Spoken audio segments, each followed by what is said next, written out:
It's time for another lap around the track with all the latest in motorsports interviews.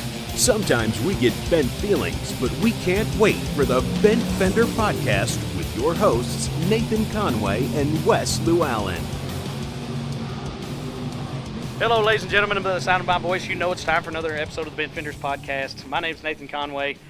Hey, with me as always is Wes, the station wagon Llewellyn, and that's important today. Is that a fat joke? No.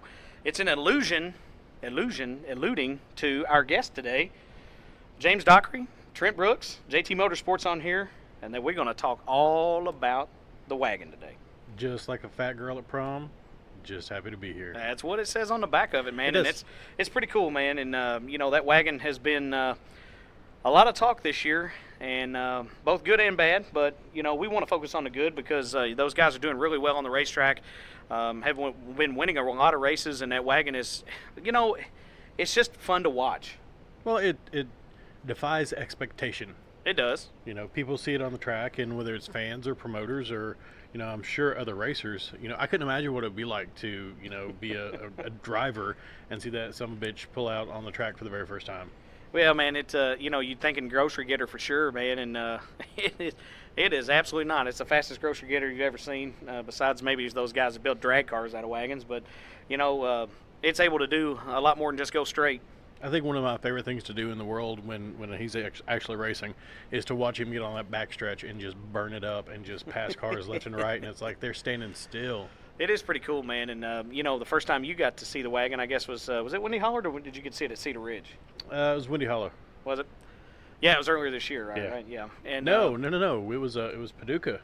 Yeah, I forgot about that. Yeah, we did go to Paducah. Because we were both like, what is that?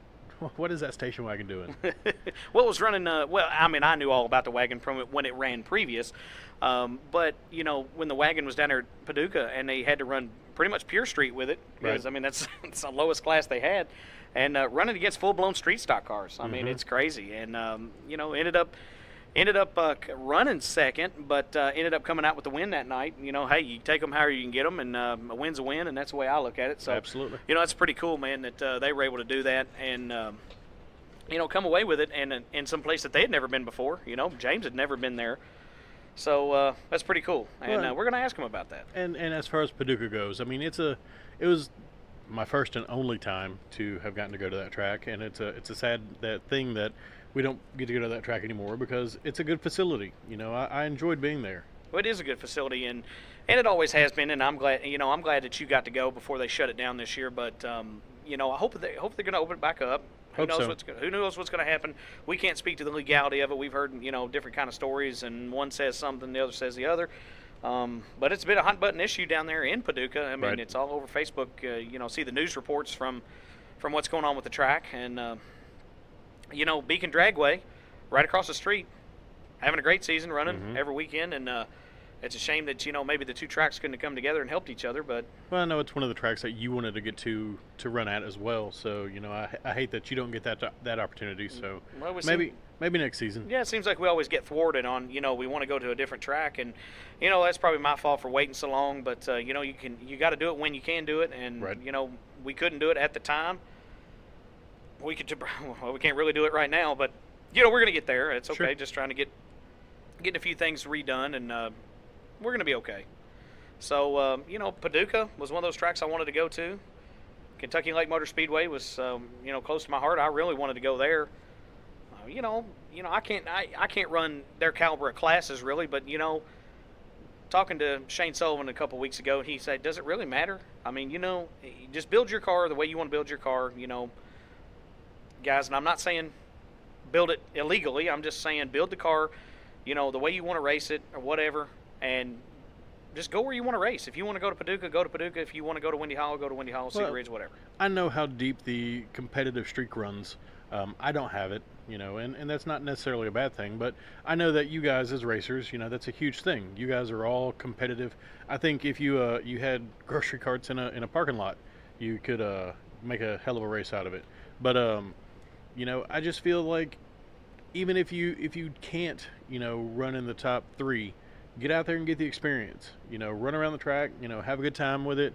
It all comes down to, are you having fun with your hobby? And if you're not, then something's wrong. Are you having fun with your hobbit? I think that's different. That's a different podcast different altogether. Yeah. I don't know anything about hobbits. I mean, I saw the movie when I was a kid, I guess, but but no, if you're having fun with what you're doing, and that's the main thing. We're starting to evolve into that. I loved, I love winning. Not that I've won so much, but I love winning. I got a taste of it, and I want to go back to victory lane just like anybody does. But sure. It's got to be fun. You got to walk away from that race night not mad and not throwing helmets. And well, not that you should do that anyway. You should try to compose yourself the best you can. Yep.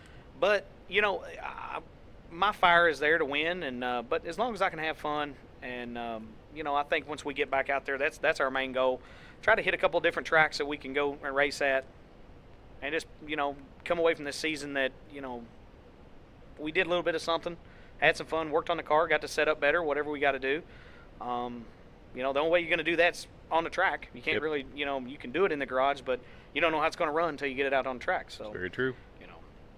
So it's been a pretty good deal. So, but yeah, man, I'm glad that James and Trent are going to come on the show, and we got to talk to them at the radio show several weeks in a row, and we finally made the time or got the time to where they can give up their schedule to come down here and talk with us, because those guys are on it every weekend, man. They're racing somewhere every weekend. And they've got 2 cars that they run consistently. So right. We hear all the time how having one race car is a 40 to 50 hour job on top of your regular job. So adding another car, that just makes that more time that you're putting in the garage. Well, it is, and imagine having a full-time job, and then your race car's a full-time job. Imagine having 3 full-time jobs with 2 race cars. Right. So, it's a hard deal, and but those guys seem to have found some success. And just like anything else, if you're having fun doing it, then it's not going to seem like work. No, and that's the main thing, and we champion that around here because. We don't want to have to people to have to work hard, but you have to work hard to have right. your race car at the track. So absolutely. Well, is there anything that's happened this week, man, in the world of racing? I know it's been another hot week of tech and rules and things like that. So maybe those are starting to get straightened out and some different things. So I think we're just seeing how we're kind of in the middle of the race season, and all the tracks are still putting on big shows every week. And it is the dog days of summer. It is. It's very true. It's hot. It's been the dog days. It's hot. Well, but they are putting on good shows, and you look at what we've got coming up. Hofer Harley race coming up here in a couple of weeks. When this episode comes out, it'll be about a week away or so, and so we're going to try to get a special edition done for the Hofer Harley race, and and try to see what we can do. If it doesn't happen, we're hoping it does, but we're trying like heck to get it to happen. Absolutely. So, we want to put that out there. Windy Hollow's got a big race today, Friday the 13th. Yeah. If you're listening to this, it's a big race today. Get out there and support Windy. It is the Outlaw 30 at Windy Hollow Speedway, and AMS Modified Series coming in there for another big show. I guess bonus money in classes and different things. So probably maybe be a bounty or 2 out for somebody. Maybe. Why not? Put a bounty on everybody. Absolutely. Put a bounty on the last place car, lap the whole field, and then beat him. Hey, you got your money. You never know. But that's good thing that they're having big races. So going to be good for the rest of the season, I think. I kind of call this kind of mid-season because we pretty much race till October on a lot of tracks, and so mid-season. Sure. Again, dog days. But anyway, man, it's been good so far. I think so. Yeah, I think doing great. We did a little more work on our secret project. We did. We had a really good meeting. Our super sneaky project. Had a great meeting about it, and we've got more stuff lined up and more stuff falling into place. So where there's a will and there's a great team behind that will, there is definitely a way. Well, and it was cool too. Had a little bit of a guest. The guest in the studio during Chase episode Estes' episode. Chase episode Estes. I don't know. Sorry, Chase. I don't know what they. He's listening to this in his truck right now. Yeah, I hope so. And jamming them gears, and we'll make him miss a gear there in his semi. But when Chase came on, Eric Wetstein came and sat with us and, just kind of observed and reported the podcast and had a good time with us and a lot of good conversation between the breaks. I know you guys don't get to hear it all. Sometimes the conversation ain't meant for the podcast, but strong opinions sometimes. But it happens. Yeah. Yeah, and it was cool to have him down here and just see the inner workings of what we do. And, he's a huge fan of the podcast, and I don't see it quitting. No, not at all. I think we're cementing him as a fan each and every week, and I hope that that he feels the same way. I think that he's got a lot of valuable insight, and, he talks to us on a consistent basis and lets us know what people are telling him and what we can do better and what his opinions are. And we take those all to heart, and we want to make this the best show for everybody. And if you have opinions, let us know, and we'll do that too. We heard from 2 different people that they felt that it was really important that we make a separation between the Conway Racing Team social media and the Bent Fender podcast social media. And me as a dude who's in charge of most of it, I really didn't want to have to maintain another Facebook page because I've got several that I do for other clients. But they were right, absolutely right, and it's going to be a good thing. Bent Fender podcast Facebook page now. It's live. We're going to be posting a lot of stuff there. We're still going to be cross-posting everything to the Conway Racing Team page. So you're going to be able to have 2 methods to get the information. So yeah, and that's good though. With change comes growth. It's true. Or vice versa. With Both. growth comes change. Yeah, but we're getting to a point where we're getting downloads and we're getting shows on, and people want to be able to find it the easiest. Guys, here's the thing. Ease of finding stuff these days is key. That's why we've got you guys set up wherever we've got you set up for finding the podcast, finding us on Facebook, Twitter, Instagram, and all that. But, if you can search, say you're just searching for the podcast, maybe not the Conway Racing Team. We'd hope you do both. But if you're searching just for the podcast, it needs to have its own page. Mm-hmm. Pretty much any other podcast out there does. So that's kind of what we're looking at, and that's make it easy to do. We're also continuing to grow. We're reaching out and touching different areas and different aspects of motorsports. So it's grown bigger than just. And I'm not saying that Conway Racing Team isn't big, but we've grown larger than what it was. Yeah. So, and we're going to continue to grow. And no, I mean we're not nationwide or anything yet, but yet. So we're reaching out. We're making more connections with other people. We have some stuff in the works with another local media outlet. So it's going to be cool. We're looking forward to bringing you even more content. Yeah, and that's our whole goal here. Is to get as much racing accoutrement as we can, Mm-hmm. because we know you guys like to hear pit interviews too, and we know you guys like to hear 2 hours with whoever. Maybe you don't like to hear 30 minutes. I don't know. But, we try to give you as much content as you can possibly get to make sure that you've got your, fix, for the week. Maybe if you're not at the racetrack, you can have a little bit of racing Mm-hmm. when you can't get out there. And then that'll be the whole, point during the winter time is that we can, stuff as much into the winter time as we can, Right. So anyway, we don't want to take away from JT Motorsports because Nope. they've been gracious enough to come on here. So got my paper. So let's get it on here. Mach 5 Race Cars and Parts, Fairview IT Management, Martin's Towing Recovery, Chad's Barber Shop, Clintstone Construction, Slingshot Media Group, so Red Star Graphics, High Octane Racewear and Apparel, Willie's Carburetor and Dyno Shop, and Lori Kimball, the Realtor. With Home Realty Yes, Incorporated. right, Home Realty. So go see all those sponsors, and we appreciate you supporting them because they support us, and we're trying to support them the best we can. So you can find us on Facebook, Conway Racing Team, and Bent Fenders Podcast. Twitter at Conway Race Team, Instagram Conway Racing, www.conwayracingteam.com, www.thebentfenderspodcast.com or Bent Fender Podcast. You can find us on iTunes, Google Play, Podcast Addict, Podbean.com, Stitcher, Spotify, TuneIn, YouTube, iHeartRadio. Boom, we got you all covered. of 'em. Well, I can't say boom. I can say bam. No, you can't say bam. That's Jake's. Yeah, it is Jake's. When he comes on, we'll get all the bam we can get. Yes. We'll just have him say bam. Just the whole episode will be bam. Every question you ask, just bam. That'd be all right. Okay. He likes it. Different inflections. Yeah, that's true. It's kind of like I Am Groot. It is. Just bam, bam. you know, however he wants to do it. But a good partner of ours, Blake Smith, Regional Motorsports Power Hour. Go see his radio show. Support them every Monday night from Maloney's in Owensboro, 7 to 8:30. Hour-and-a-half show now. 25% off any specialty pizza while you're there. You can find them on 102.7 ESPN The Game, 94.7 WBIO, and they're on all Cromwell stations now, right? Yep.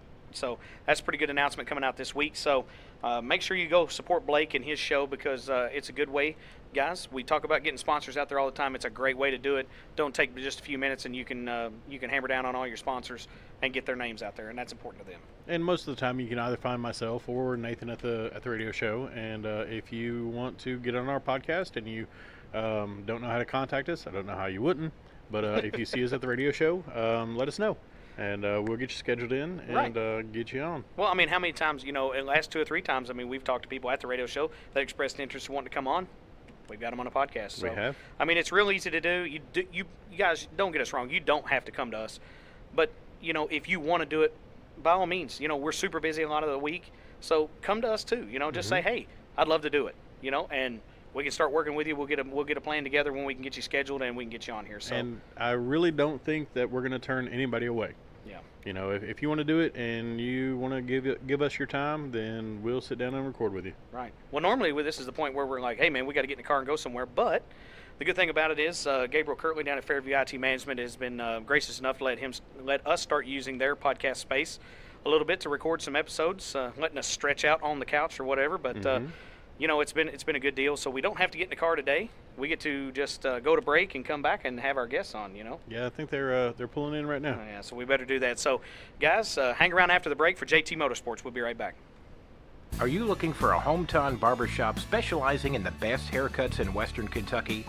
Master Barber Chad Thompson has everything you need to keep you looking sharp for not only your special occasions, but for every day as well. Offering a line of haircut products to take care of your hair between cuts. Walk-ins are welcome, and you're always going to find friends and neighbors at Chad's.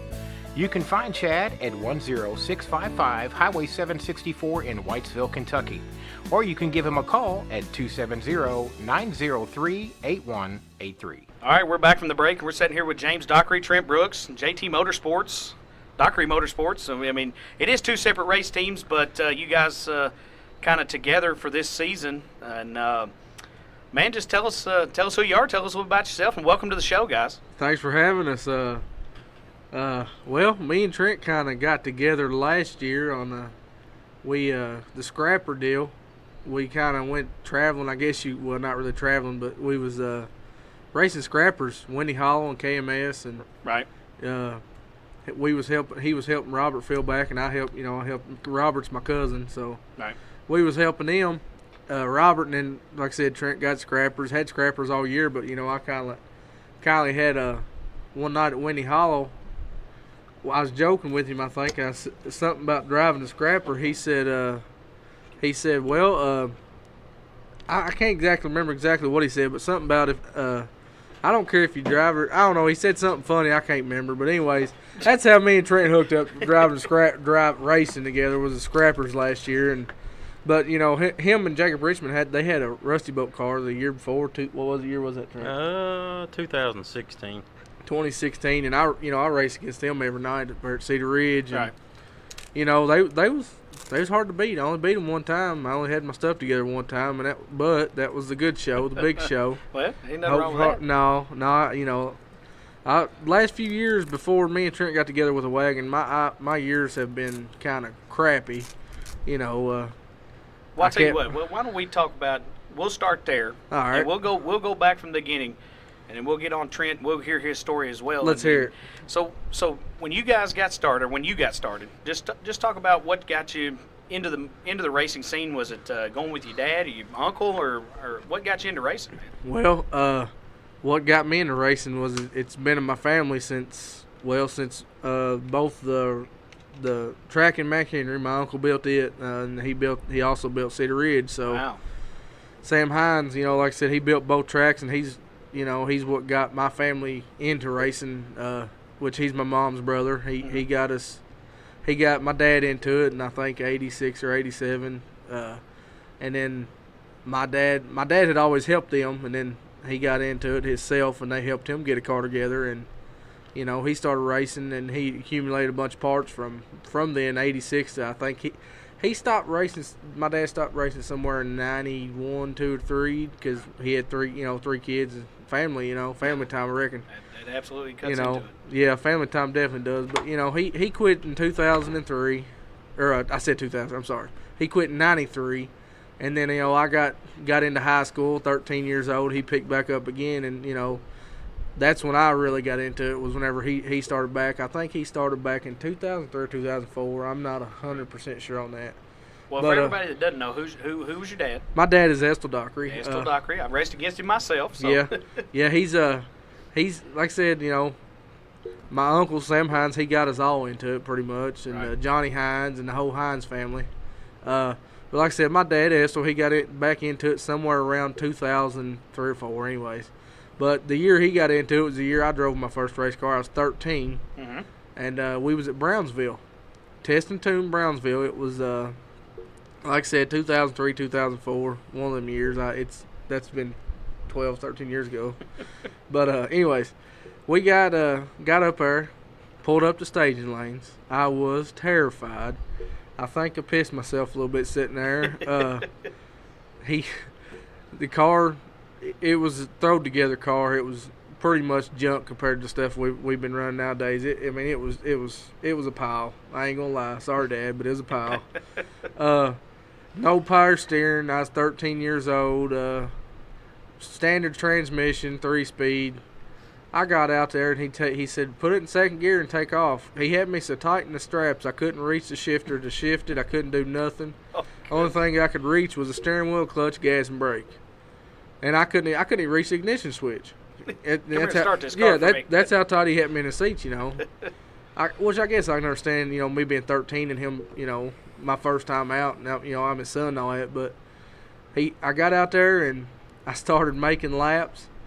And like I said, it was just test and tune. Right. But I thought I was flying. He's headed for the championship. Yeah. Right there. Yeah, I thought I was flying, I got out there, and the inside of the berm, the inside of the track at Brownsville had a little berm, I don't know, maybe a foot tall. Right. And there was a couple guys caught it, and they flipped. Well, I don't want that to be me. Yeah, my first time ever on a racetrack here, I sitting in the stage, and I've done about pissed myself, sitting there. So I get out there and see them guys flip. I'm like, oh Lord, that's gonna be me here in a minute, Yeah.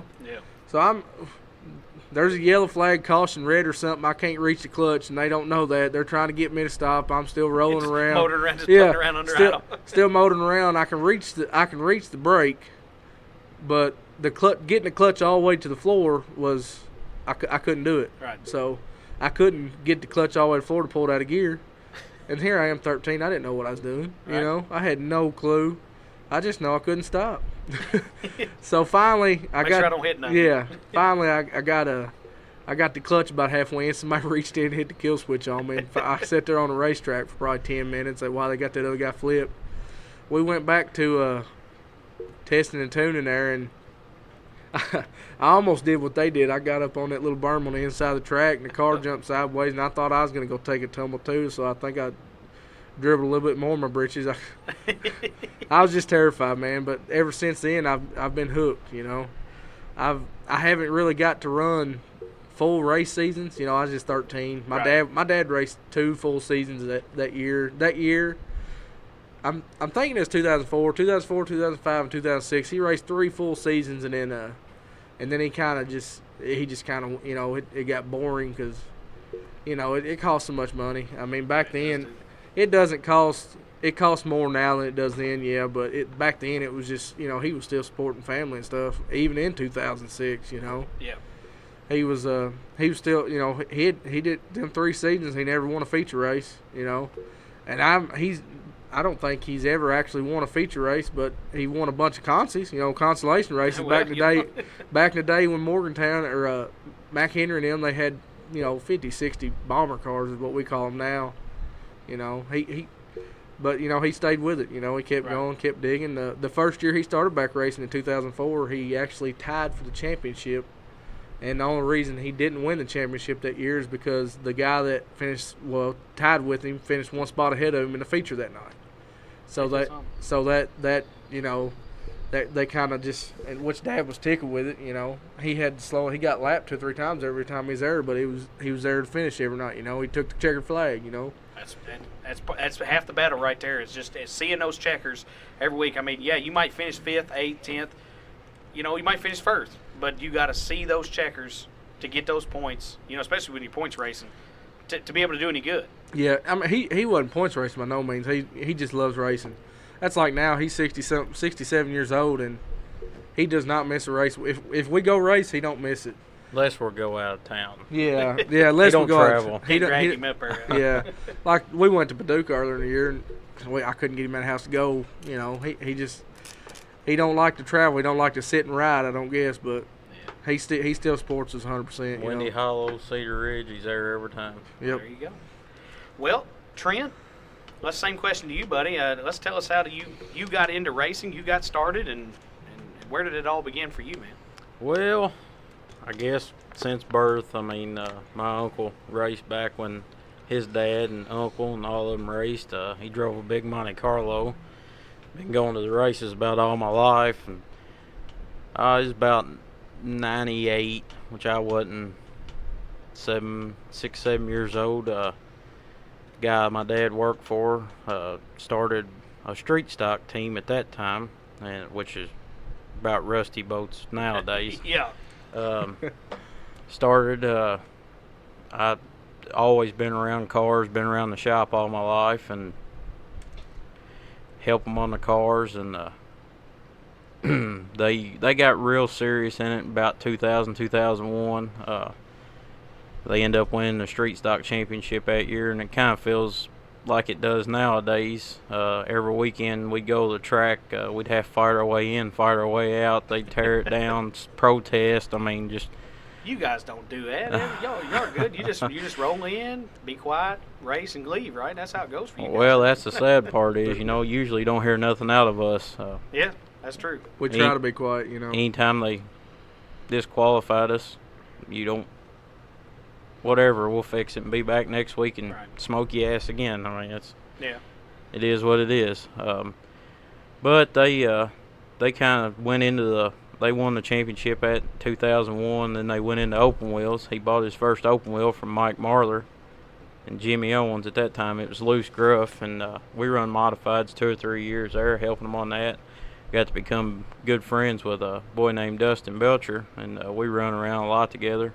And that was actually Josh, his brother, was one that run street stock and modified, and it was every night, working on cars, and that was my goal was when I get, steady, get a job and all that good stuff, I was going to own a race car.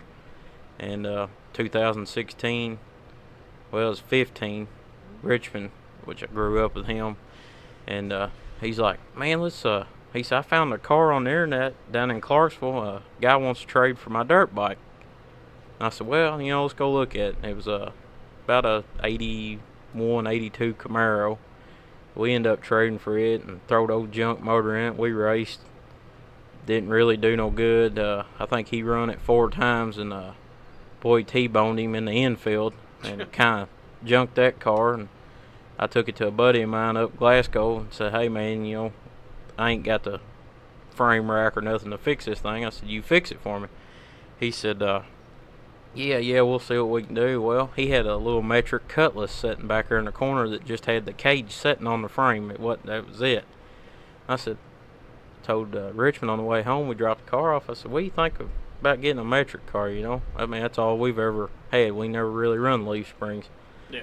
And he said, yeah, we'll see what he'll do. Well, we went back the next day, and I said, well, how you just trade on that car sitting back there in the corner?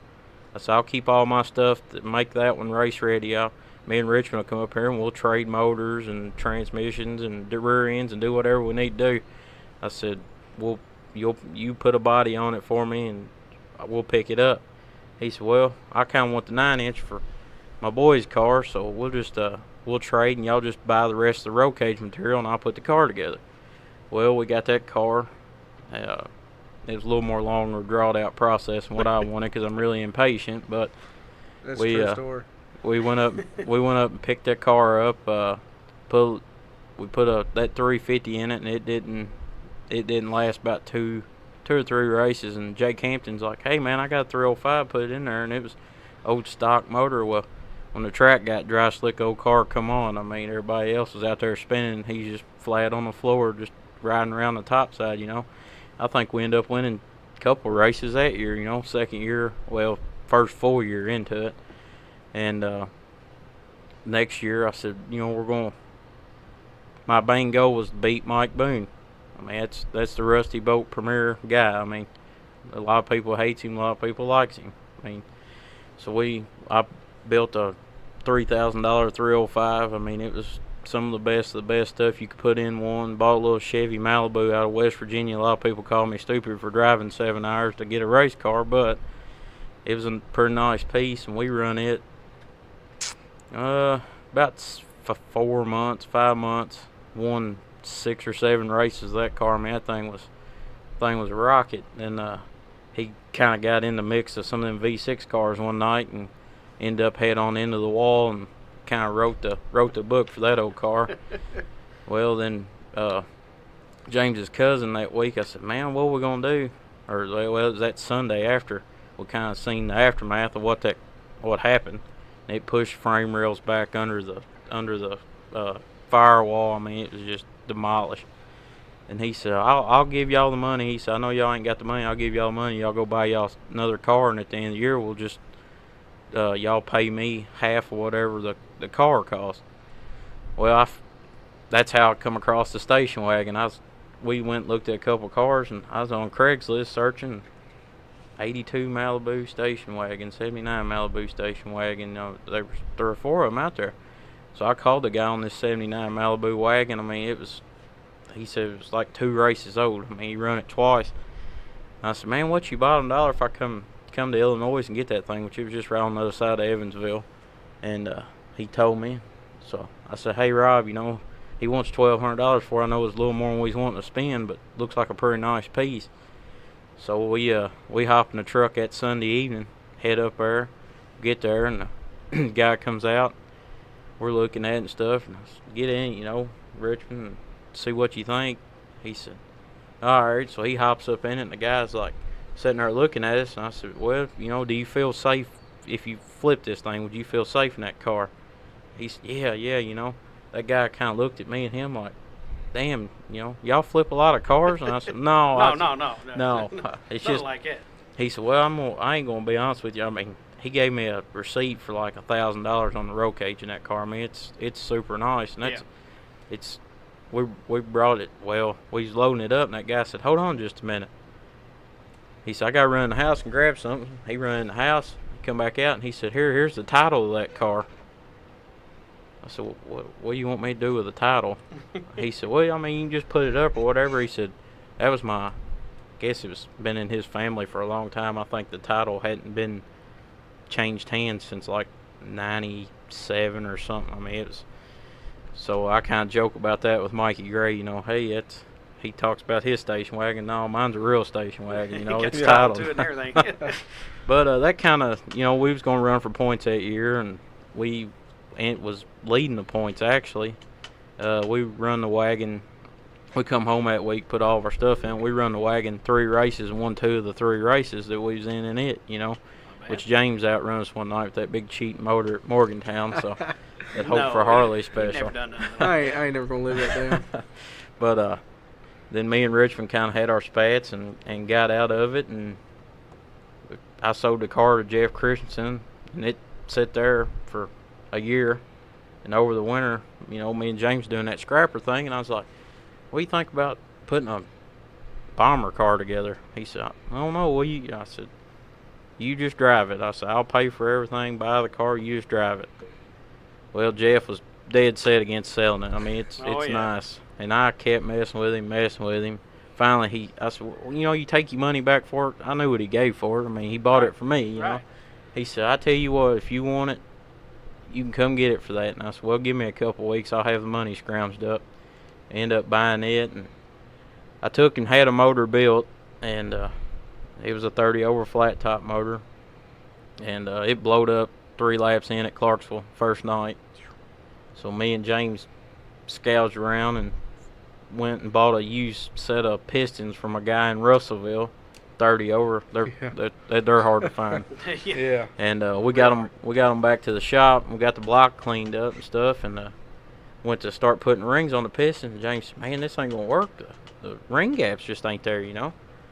And I said, "Well, what do you think?" He said, "I guess we're just gonna have to take a cutoff wheel to them and open the ring gaps up." So that's what we done. Yep. Took a cutting wheel on a cutoff wheel on a grinder, and he held the piston he held the grinder, and I worked the piston around until we freed up the rings and the pistons. We had to do what, about 5 of the 8 pistons in that thing? 5 of them.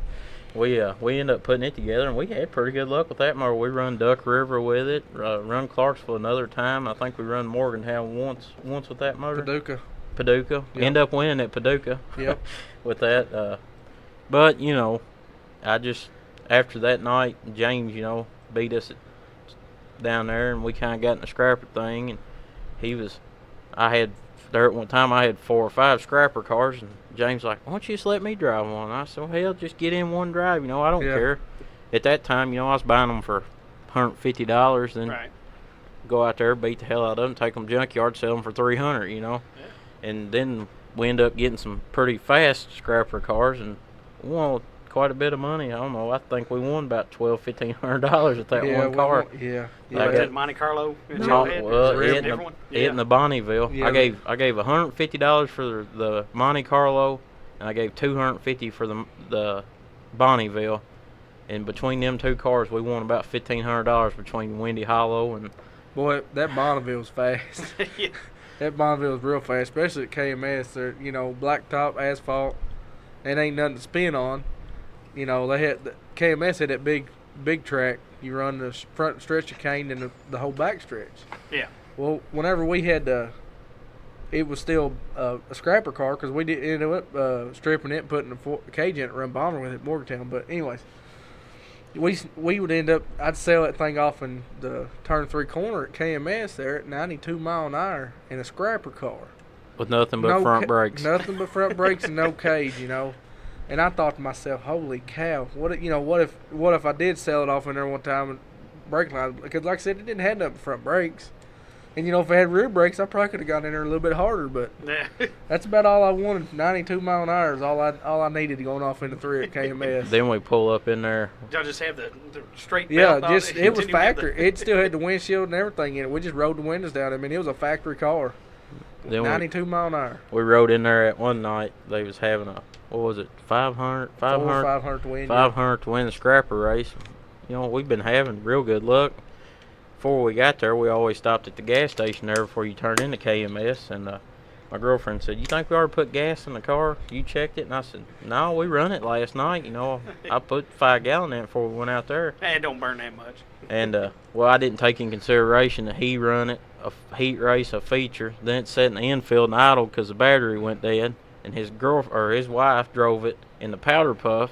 Yep. Well, we get out there and we make, it was cold. 3 laps. God almighty, it was cold. Yep. He gets out there and he gets to the 3rd lap. He slings it down in the chicane. That thing just falls on its face. And I thought, man, what's wrong with that thing? And then he'd get it straightened up and just take back off. And we was like, what the hell? Well, hell, he'd come down the back stretch as hard as that thing would run, you know. Which he had about a half-track lead on him. Man, that thing was fast. Yeah, it really was. And, it was a little too fast for scrapper racing.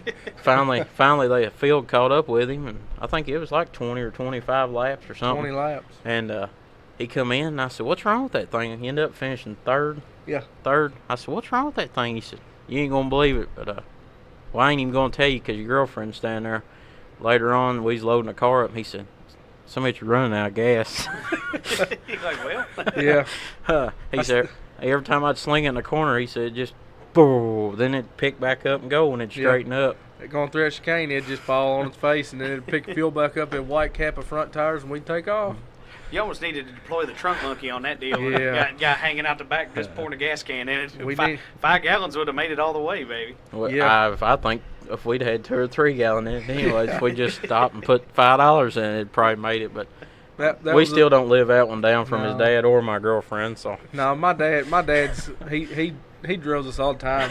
You know, on little stuff. Yeah. I told you should have done that. Blah blah blah. Well, you know, at the time, whatever, Dad. Go on. You know.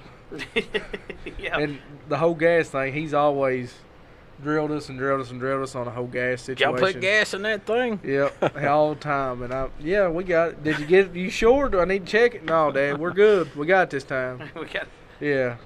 And we pulled up to the pump before we come up here. yeah, now we do. It's 100. Before we race, we fill fuel cell up on the wagon every week before we race.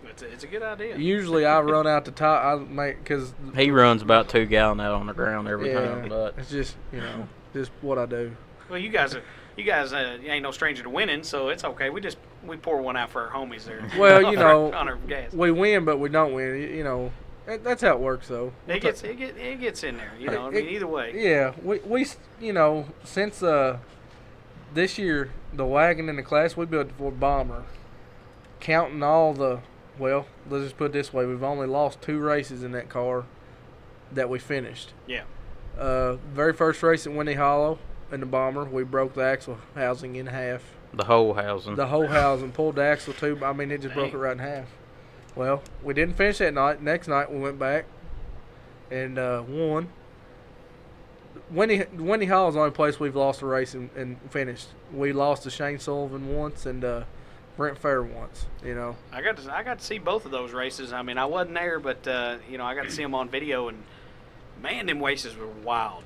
I love it. Well, but and that's the cool thing about it is, and you got to give credit where credit's due, is, we watched the wagon down at Cedar, we watched the wagon at Winnie Hall, and it's fun. It's hilarious because it's a wagon. Number one, that's the funniest. That's the greatest part of it. But watching that thing wheel from the back to the front, flat tire, come to the back, come to the front, heating issue, come to the back, come to the front.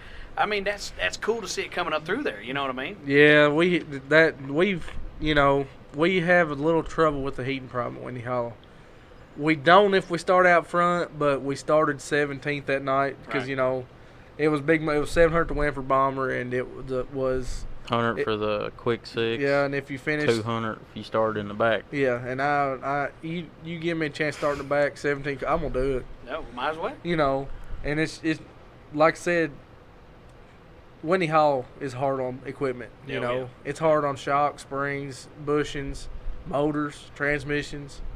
And like I said, you start 17 cars, 17th, and you have to pay. I passed all 17 cars. 12 times. I mean, I got, like I passed, all 17 cars, and by the time you pass 17 cars, the radiator's full. Yeah. And like I told them, I said I was even going as far as whenever I fell in behind somebody, I would make sure the radiator was clear of their rear tires to keep from getting full of stuff. Right. And on a GM rear end, going around turn the left rear is dominant. Because we have to run open rear ends. That's the one's going to spin. So Right. if I'm following you, my radiator is going to be to the left of your left rear tire, or I ain't going to be right behind you. I just ain't going to because it's just a chance to fill the radiator up and get like that night, get hot and break down. Well, we didn't break down. We ended up finishing second, but still with a lot of troubles and whatever it is. Tribulation. Yeah, that's what I was looking for. That was one heck of a race. That's one for I'll never forget that one because, like I said, we had to work for it, and we still didn't win, but we still finished with our head high and loaded up on Trey with a grin. Well, it was that was the cool part about it is, and again, like I say, disclaimer, I wasn't there, but I got to watch it later on, and even Shane, Shane had come on, I guess the week before, on the podcast, and then you guys had that crazy battle out there. But you look at the equipment that was out there, top 2 cars by far. Other than Chris Bunch, he had a little bit of problems, and that car's tough. But 2 of the best cars out there just battling. I mean, absolutely battling every lap. And he had a few minutes to get his race going while you were trying to come up through the field, and it didn't take long. Yeah, 17 cars. Like I said, I've started in the back of a lot of features, Right. and I would just say if I'm confident in the car, I just start the back all the time.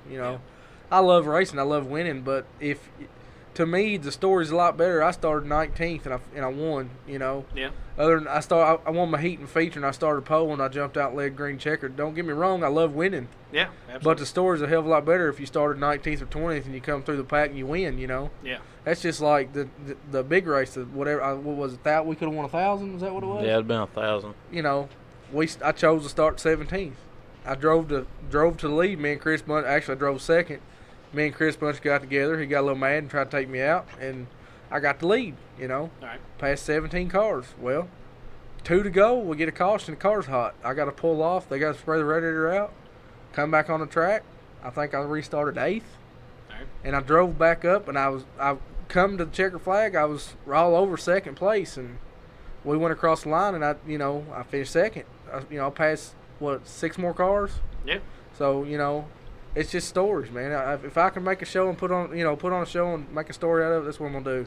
Well, and it has been, a show, and we were down at Cedar Ridge the night I was able to get my car down there. We won't talk about how that went, but the night I was able to get my car down there, we went up and watched the Bomber race, and I told him, I said, let's go up there and watch it, and I think you had to start in the back that night because you won the week before. Yeah. And that thing was boogieing now, and running some of them 6-cylinder cars. I mean, even those cars are run pretty good. Yeah. You got to give credit where credit's due. They're getting all they can out of those 6-cylinder cars, but sometimes I think they kind of expect them to run better than they should because they're running against a V8 350 to a 6-cylinder. Yeah. We got 2 extra cylinders and probably 150, 200 more horse, maybe. I don't know exactly the numbers, but it's kind of how it is. It's right. Racing. It is. And like we go to Windy Hall, and I don't mean this to hurt anybody's feelings. It's just how it is. It's the truth. We go to Windy Hall. The caliber cars at Windy Hall to Cedar Ridge and Bomber Division is 2 different worlds. Oh, I mean, yeah. And like I said, I don't mean to hurt anybody's feelings with it. It's just that's how it is. It's the truth. Yeah. People say that wagon's fast. Watch it Morgantown. I said, come Windy Hall. We're gonna put on a show. All right. Because the top 3 cars at Windy Hall, me, Chris Bunch, and was Shane Sullivan, now is Bill Mormon. We're putting on a show like the night we that whole $1,000 win thing started 6th in a quick 6th. They ended up winning it, but it was a hell of a show from the green to checkers. Yeah. I started 6th and I drove to the front. Me and Bill swapped side by side, and Chris Bunch was in there, and I mean it was just one heck of a show, and you can't ask for no more than that when you go to a dirt track. Well, no, but I mean, and also, and I ended up having to watch 2 different videos on that. One was from turn 1, one was from turn 4. But I had to watch 2 different videos on that, and it was pretty cool to see from both perspectives. But what I was getting at was, when you've got the caliber of talent, and not that there's any less caliber of talent at Cedar Ridge, because there's not. But when you've got 2 champions, a multi-time pure stock champion, multi-time cruiser champion. Yep. And these guys know racing at Windy Hall Speedway. Yep. And it's something to have a battle with those guys because, I mean, that is top-notch, 100%, right, the cream of the crop. That is exactly how I feel about it. Like I said, I've been watching Chris Bunch and Bill Mormon for a long time, race. Right. Ever since I was, little. I've watched them, and to get and race against them and, run as good as we do against them, it's just, you got to feel good about it, Absolutely. I mean, and again, to be able to come from the back to the front, and back to the front, and you're right, it does make a better story, if you had to, somebody was covering, if we could actually get reporters or anybody to cover this daggum racing around here, but they're going to say, James Dockery, he was able to win the quick 6, but, chose to start in the back, and then the rest of the story right itself. Yeah. Well, it's like, you sit in the stands, which I'm sitting in the pit stands most of the time, and, the cars come out on the track, and Jake Shound does a hell of a job at, yes, he does. What he does. And, he's over, who thinks Bill Mormon's got a shot to win it, and there's claps, and Chris Bunch, and claps, and James Dockery, and you kind of hear a couple people, Then, the race got 10 laps in. Well, James is up to 10th or 9th, whatever he was there, and, he asked again. Crowd kind of comes in, a little bit. Well, then he gets up front. They have another caution. That place just erupts. And my mom and dad sat out in the infield, and after every race, Jimmy's like, the only thing I see wrong with that's I'm not out there with them idiots, No, yeah. I mean, it's we enjoy going to Windy Hollow and racing with that bunch. You can't beat Bill. I mean, he comes over and talks to us after the heat race feature. I mean, just cutting up, carrying on, you know. Chris, he used to a little bit. I don't know really what happened there, but it is what it is. Maybe in one night at Windy Hollow. I don't know. I'm 100% sure it was one night at Windy Hollow. It was a little bit, maybe. I still had fun. Well, you know, Chris is a damn good driver. Yes, he is. You know, Chris has been around the sport a long time, and I remember when Chris, before he ever drove, and you know, me and Chris had run-ins before, but hadn't really ever been really racing related, just different things. But the thing about Chris Bunch is, you know, I like Chris Bunch, and he's a heck of a driver. You cannot take anything away from him, and I like talking to him. Ain't a man a whole lot of words anyway. Yeah. You know, and Bill loves to talk. But, you know, we talk about Bill Mormon being the patriarch pretty much Windy Hall Speedway now because, I mean, they call him the old man, but had 1.5 million laps around the place, knows the place better than anybody, I guess. But again, you know, when you can take that kind of talent, and even, you know, the guys, they kind of stepped away from, they still run cruiser and things like that, but they've stepped away and haven't. I think for them now, it's just about having fun. And, you know, for you guys, 100%, I think you guys are just out there to have fun. That's it. We you are. know, if we win. It's great. Yeah. But we're having fun. We can win or take second or 30th place just as good as we can to win. You know, I mean, that's what a lot of people, you know, get mad or whatever. Yeah, we've won quite a few races this year, but you know, we can finish second with the best of them. I mean, it don't bother us. We'll regroup the next week. Ain't nobody finishing second better than us, by golly. I mean, exactly. you know. Like he said, you know, we'll take second, third, fourth, fifth, whatever. Yeah. If you're fast enough to beat us, you know, we're going to, you know, we got 7 days to do our homework. Yep. You know, and if you beat us, you bet you're going to have a race on your hands next time we come back because, you know, we're there. We go to have fun, but just like Jimmy Westfield said, he's never went to a race and not, you know, told himself he wasn't, you know, he was going to win. He didn't go to a race to finish last or just race. He went to a race to win, and that's what we do. Yeah. But we're going to have fun while we're doing it, you know. Well, I mean, to me, that's the only way you got to be anymore. You know, a lot of guys get mired down in, you know, we gotta do this, we gotta do that, and some guys are in it from a money standpoint. Say, you know, it cost me X amount of dollars to get here. I need to finish in top 5 to help me out. You know, and a lot of guys are in that box. But then again, you got guys out there just like, hell, we'll take on 5th place money. We'll take on 1st place money. Yep. But we're gonna have a good time doing it. That's what we're here to do. We're gonna put on a show for the fans. That is, you know, that's what. Like I told Jimmy, I said something on the radio show a few weeks ago. You know, talking to Blake, I said, you know, he said, y'all had a good race. I said, you know, the fans pay to get in. The fans pay to see a show, and I said, it's what we're here to do. I said, we're drivers, we're race car drivers. We're here to put on a show for the fans and want them people to come back week in and week out and spend their hard-earned money. That's what we're here to do, you know, and that's what we've been doing at Windy Hall and Cedar Ridge, really, you know. Yep. Like this past Saturday, the very first lap was exciting, you know. There wasn't but 9 cars, 10 cars, something like that, but I started last because I won the week before. Right. And I took the green. I drove it down to the bottom, almost in the infield. And I was passing cars. Well, there's a big gap opened up all the way to the top. I went from the infield all the way to the very top of the racetrack against the cushion and drove around. I could have took the lead coming off turn 2 on the very first lap.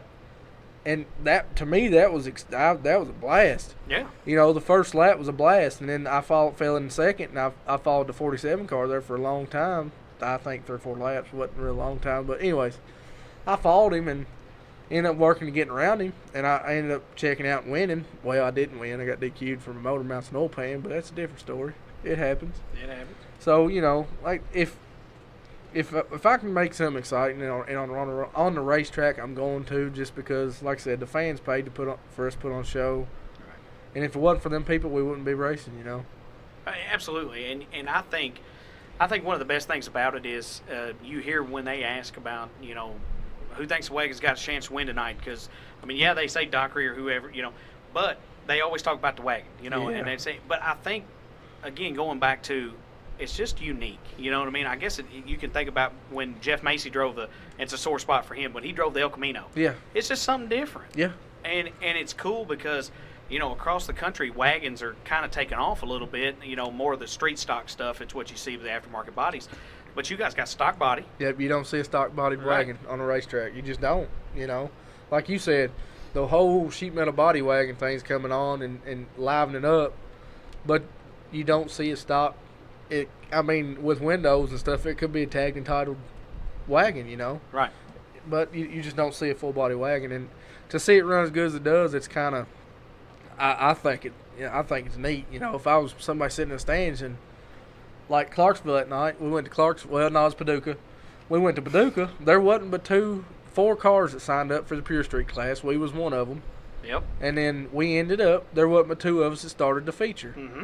And we raced against a full-blown street stock car. Yes. They give us 8 laps. I led 6 of the 8 laps against a full-blown street stock car.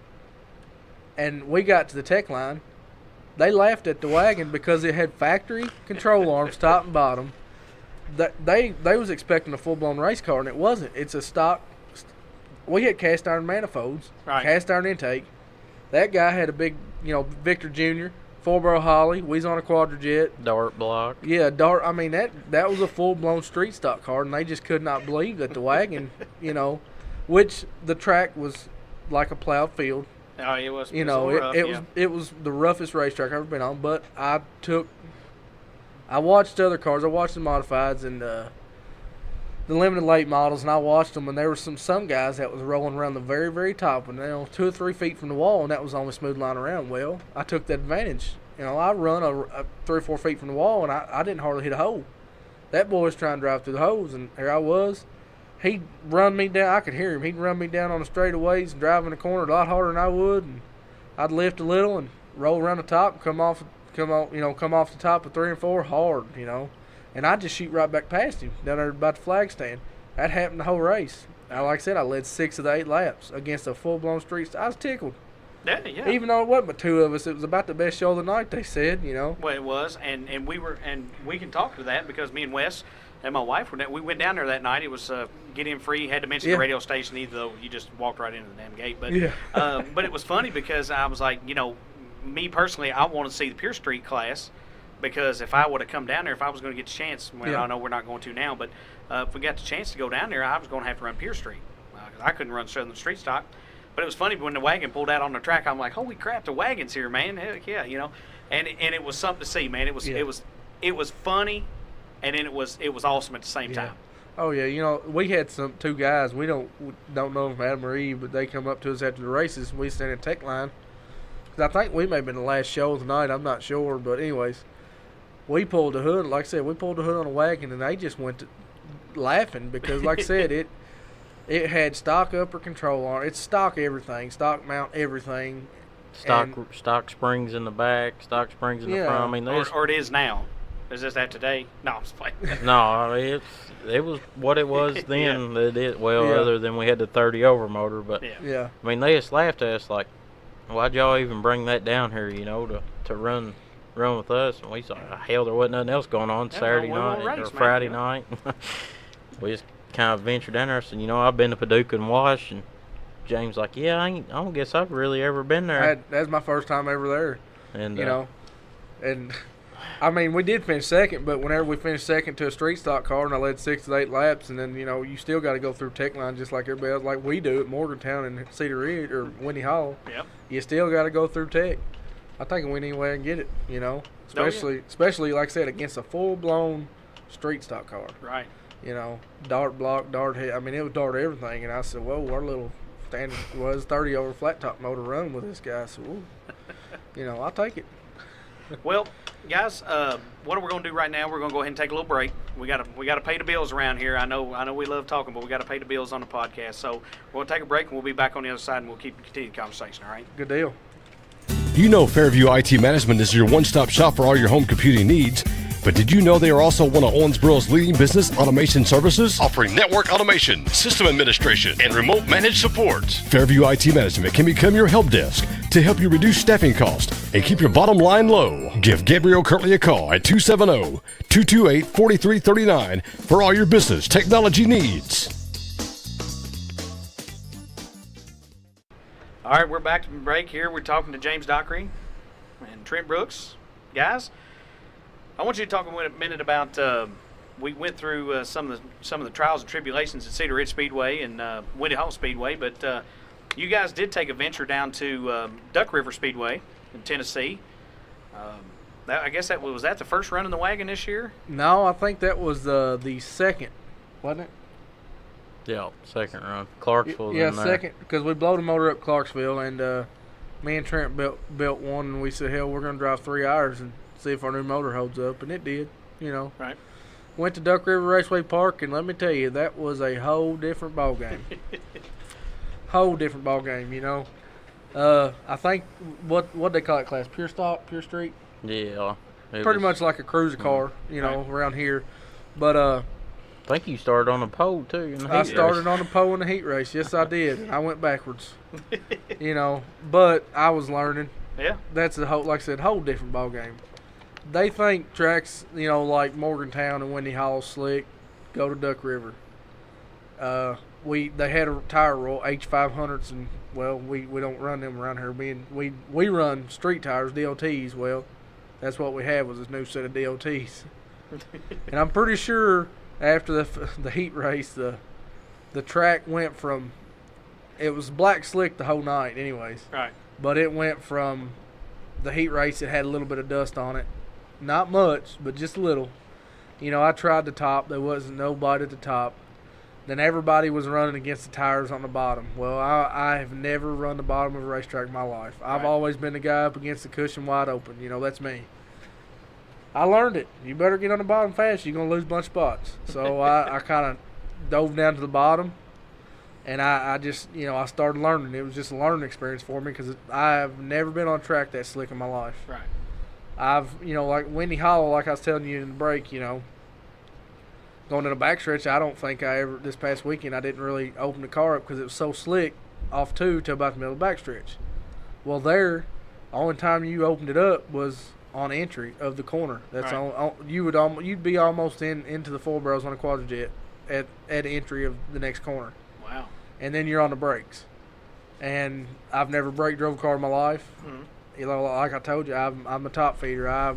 If there's a cushion or anything like a cushion, I'm going to be against it, hammered down wide open. That's just the way I drive. It's the way I've always drove.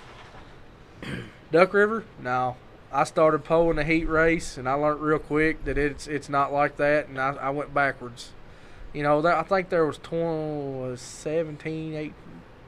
cars, I think, in the feature that night. Looked like a pretty good field there. Yeah, they had a heck of a field, and they had late models that night, and the late models and mods, they just blowed it. I mean, it was just like skating around on ice. Wow. And like I said, it was very, very I learned a lot, put it that way. Yeah. You know, they always said a black slick track, you got to have finesse, and I learned, hell, I spun out coming off turn 2, you know. Right. And I'm still dumbfounded because it was so new. I'm you know, I don't even know how to have the words to explain it. It's so new. Because I mean, we chunked up a brand new right rear, running around the bottom. Wow. And if you know it is if you come off turn 2 or turn 2 was the slickest.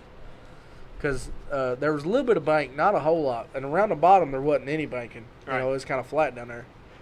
And you run around, and if you got on the brakes too hard, the car would over-rotate. And if you didn't get on the brakes just right, the car would push, wouldn't turn because it was so slick. But you had to have that finesse of, you had to be right in the middle of too much brake and not enough, and then throttle all at the same time to get the car to do what you wanted to do on the bottom. And you know, like I said, I'm a top feeder. I always have been, you know. And we got down there, and I think we started 8th, and we finished 7th out of 19 cars or something like that. Right. I called it a success, you know. I'd say that was a success, yeah. Because, like I said, man, you come off 2, and if you got any throttle too soon, it was just like glass. You just skate all the way to the outside of the racetrack. Right. I mean, and 3 and 4 was a little rough on the bottom, but 3 and 4, somebody had hit a tire down there and scooted it to the infield. And what I was doing in 3 and 4, I'd run it in there as hard as I could run it and get on the brakes hard to where it would over-rotate the car. And when it over-rotated, I'd drive across the middle of the infield where that rough stuff was and give me a little bite, you know. I'd get a little run coming off 4, and that's what I tried to do every lap, you know. I tell you, tire ain't there. I can drive here. Exactly Ain't no right. tire here. You know, taking any advantage you can. That's it. And it helped me a little bit, and I think we was the only car there on street tires that night. The only pure stock there on street tires, and you could tell it. Yeah. Because, you know, the leaf spring, they had some leaf spring Camaros up there, and them guys are fast. They say leaf spring car is the way to go if you can figure them out, but never had a leaf spring car, never drove one. We've always been a cool car, so. But it was wild, to say the least. And that's like Clarksville. We went to Clarksville the second time. I think, didn't Cedar Ridge rain out or something like that? Yeah, they let us run our cruiser class up there. They let us run a cruiser class, and Bobby Gregory, Jake Hampton, me, Austin Neighbors, and somebody else went down there. 5 or 6 of us, anyways. You know, and heat race. Yeah, heat race. I started pulling a heat race. Well, I led the first lap, you know, against them guys, and we drove it up. Track was rough, and like we're on all stock suspension. You can't have racing parts, and track was rough. That car got to bouncing so hard coming off turn 2, it just went to heck in the handbag real fast, and they got around me, you know, and I had to bottom feed that night. You know, I'm not used to that, and then here lately at Windy Hollow, I've been doing that a little more just because, you know, track's a little bit rougher on the top side. You know, I'll run if the track's smooth, most of the time that's where I'm going to be in the wagon, just because it'll work just about anywhere I put it. I can come from the top to the bottom, from the middle, anywhere on the racetrack, go anywhere with it, and it'll work. You know, cars in the past, I've had to hang them things out to dry, and hopefully they stuck. And if they didn't stick, we was going to be in the tires, going to be in a guardrail or something like that. But, you know, that Duck River put me in a perspective. I had to learn real quick, and if I didn't learn, I was going to spin out. And I did spin out. I come off 2, and I looped that thing one time, and I said, yep, I got to figure this out real quick. That's going to be the last time I got it. Yeah. I don't like, which I race hard anywhere, like I say, but I don't like spinning out. It's just, it just well, it can be dangerous sometimes, you know. I mean, depending on where you're at. Well, it's not just that. It's kind of like a morale killer. You know, you're running good, and then, bam, you spun out. Damn, got to work back and do whatever, you know. And especially if you're leading a race, it's a real big killer, you know. But you know, like I said, we worked back up, and I think I finished 7th or 8th that night out of 16, 18, something. It's a bunch of cars, you know, more than we got around here. And I called it a success because we still got to load it up in tonight, and them guys didn't know what a wagon looked like. You know, they seen a wagon, they said, you know, everybody just eyeballing it. Especially a drunk woman that come down there talking to us. Yeah. Well, there's got to be a story there. Yeah. Well, he come in from the heat race. Hot laps. Yeah. He said, clutch pedals broke. I said, clutch pedals broke? He said, yeah, it broke off the firewall. So we're in there, and he's through the passenger side, and I'm in the driver's side, and we're over there with a drill and a self-tapping screw trying to bolt this thing back to the firewall, and this woman comes over, and I mean, she was in pretty good shape there before heat races, and she come over and she leaned in the car, and she said, if you don't mind me asking, why in the hell did y'all build a station wagon? I said, I guess because it makes you feel good when you kick people's ass in our grocery getter. I don't know, you know, which a lot of people don't take that in perspective. That station wagon's no different than an 85 Super Sport Monte Carlo. Nope. It's the same frame. Yeah. It's 10 inches longer, and it weighed 20 pounds more than a Malibu. I mean, we went across the scales at Clarksville this year, and with me in it, it's 32.75. There you go. Yep, and then we had to add a passenger at Morgantown. 250-pound passenger. Didn't slow us down none, but we had to add him. I saw that. Yep. Hey, they said we had 200 pounds to you. I said, yeah, it's fine. We just put, can we do what we want? Yeah. Put a passenger in it. Let somebody ride and have a good time. We went across scales 32.70. I think we was right at 3,300 that night, which scales are off all the time. Yeah. Put him in it. We went across scales at 35.90. With the boy that rode with us, he said, I weigh about 250 pounds. I said, well, hell, that added 300 pounds to us by their scales. Didn't slow us down. We had to start in the back that night, too. Yeah. Didn't slow us down none, I think that might have been the night we were down there, and when you come around through there, I was like, I didn't know you can still have passengers up here. I guess you can. Well, they want us to add 200 pounds, which the rules say if you're nominating, they can add 50 pounds. We took the 200 pounds in stride, we added 250. You know, just to, I guess, kind of prove a point that it ain't gonna slow it down none. Yeah. And you can't, on a car, it's hard to add that much weight, 200 pounds, and be safe. It just is. And the easiest way to do it, we seen, was to just weld some bars in there and put a passenger in it, you know. And that's what we did. We had a passenger for 2 or 3 of the nights that we won up there, and, you know, it never slowed us down. Then the 30 over deal come in. Yeah. You know, Jimmy's version of stock and Richard's version of stock, 2 different things. Jimmy thinks more what you can go to Jasper and buy a motor for, or AutoZone, or yada yada yada, and Richard's more go pull it out of the junkyard with 250,000 miles on it and put it in a car. Right. It just don't work. So he said put a standard bore motor in it. We tried to tell him it ain't gonna make a difference. 8 horsepower maybe. 10 if you're lucky, but you ain't gonna feel it in the driver's seat. Put the standard bore motor in it, and I said, well, if we're gonna go by them rules, and we're gonna pull the 250 pounds out, which I don't think it made a difference with 250 pounds in it anyways. And we pulled 250 pounds out, and ever since then it's been what you would say crybaby fest. So. Oh, easy now, easy now. Let's don't get off. Let's don't get off in the ditch now. We don't want to be careful now. But you know what the good thing about it is, and what I've taken, and you guys said we'll take it in stride. Yeah. And it seems like you guys do that. And I've seen, you know, Trent's had to get on Facebook a couple times, and you know, just social media. What it is, and you know, I've seen you get on social media, and we'll talk about that here in a second. But you know, get on there and just be like, hey guys, this is what it is. I mean, this, and you showed pictures of your motor and different, you know, and I was like, here it is. That's what we're gonna run. We told anybody when we was building, they come sit and watch us build it if they want to. Watch us put it in, you know. Right. Because we ain't got nothing to hide. There's nothing to hide on that wagon. Well, the good thing about it is what I was getting at was, you guys have been good sports about it. Yeah. And is there any other way to be? Nope. I mean, seriously though, you know, I mean, you get mad. You know, we get like, you know, every now and then we'll get aggravated over the DQ and stuff. Like this past weekend, you know, we got aggravated, or this past weekend we got a little aggravated. Took it head on, like, you know, we just probably ain't. It was a pretty much don't bring the wagon back kind of thing that never got said. So therefore, we're just gonna race Windy Hollow the rest of the year in the Bombers, and with the wagon, yep. With the wagon, I plan on going to Cruiser next year, and James is still gonna run his rusty boat at Cedar, but we probably won't have the wagon back down there. Yeah. Except for Hope for Harley, because it's running your track rules. Well, but the good thing about it is, though, guys, you know, again, you haven't started a big war over nothing. I mean, I don't think that accomplishes anything. It doesn't accomplish anything. There's no sense in getting worked up over it. It is what it is. Like I said, we got to take it in stride and go on with it. You know, We're racers. We're race car drivers. He's a race car owner. You know, we have to just keep on keeping on. You know, that's what we're gonna do. You know, we love racing so much. I'm still going. I still have my own rusty boat car. I think I'm actually gonna let Jeff Christian drive it tomorrow if I get it put back together. But I don't know if I'm going to. Well, heck, you're taking all your time up down here.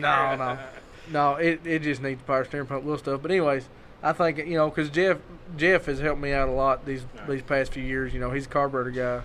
You know, and I broke some stuff last year, and he stepped up, and I started driving his car. You know. Yeah. And he built the motor in the car, and that's like this year. He built the motor in his car.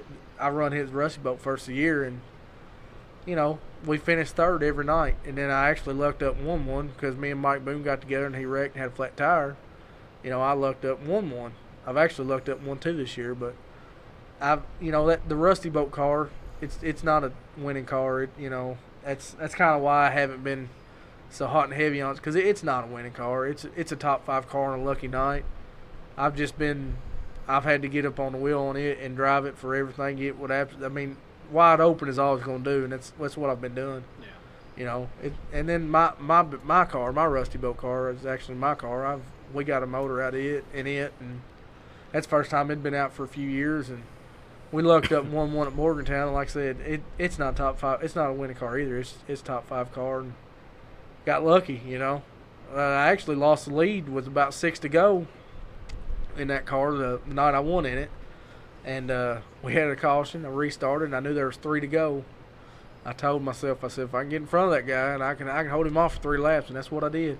There you go. Held him off 3 laps. He got back up beside me going on the back stretch on the last lap, and he drove it in, and he come up, hit me in the door, and wrecked himself. And I went on to win it. You know, like I said, that the Rusty Bolt, we've been having a little trouble with it, but it's all in fun. We're racers. We got to take it and come on, keep going with it. Well, I think, right now, I guess where the bread and butter's at is the wagon, and that's what you guys are having the most fun with.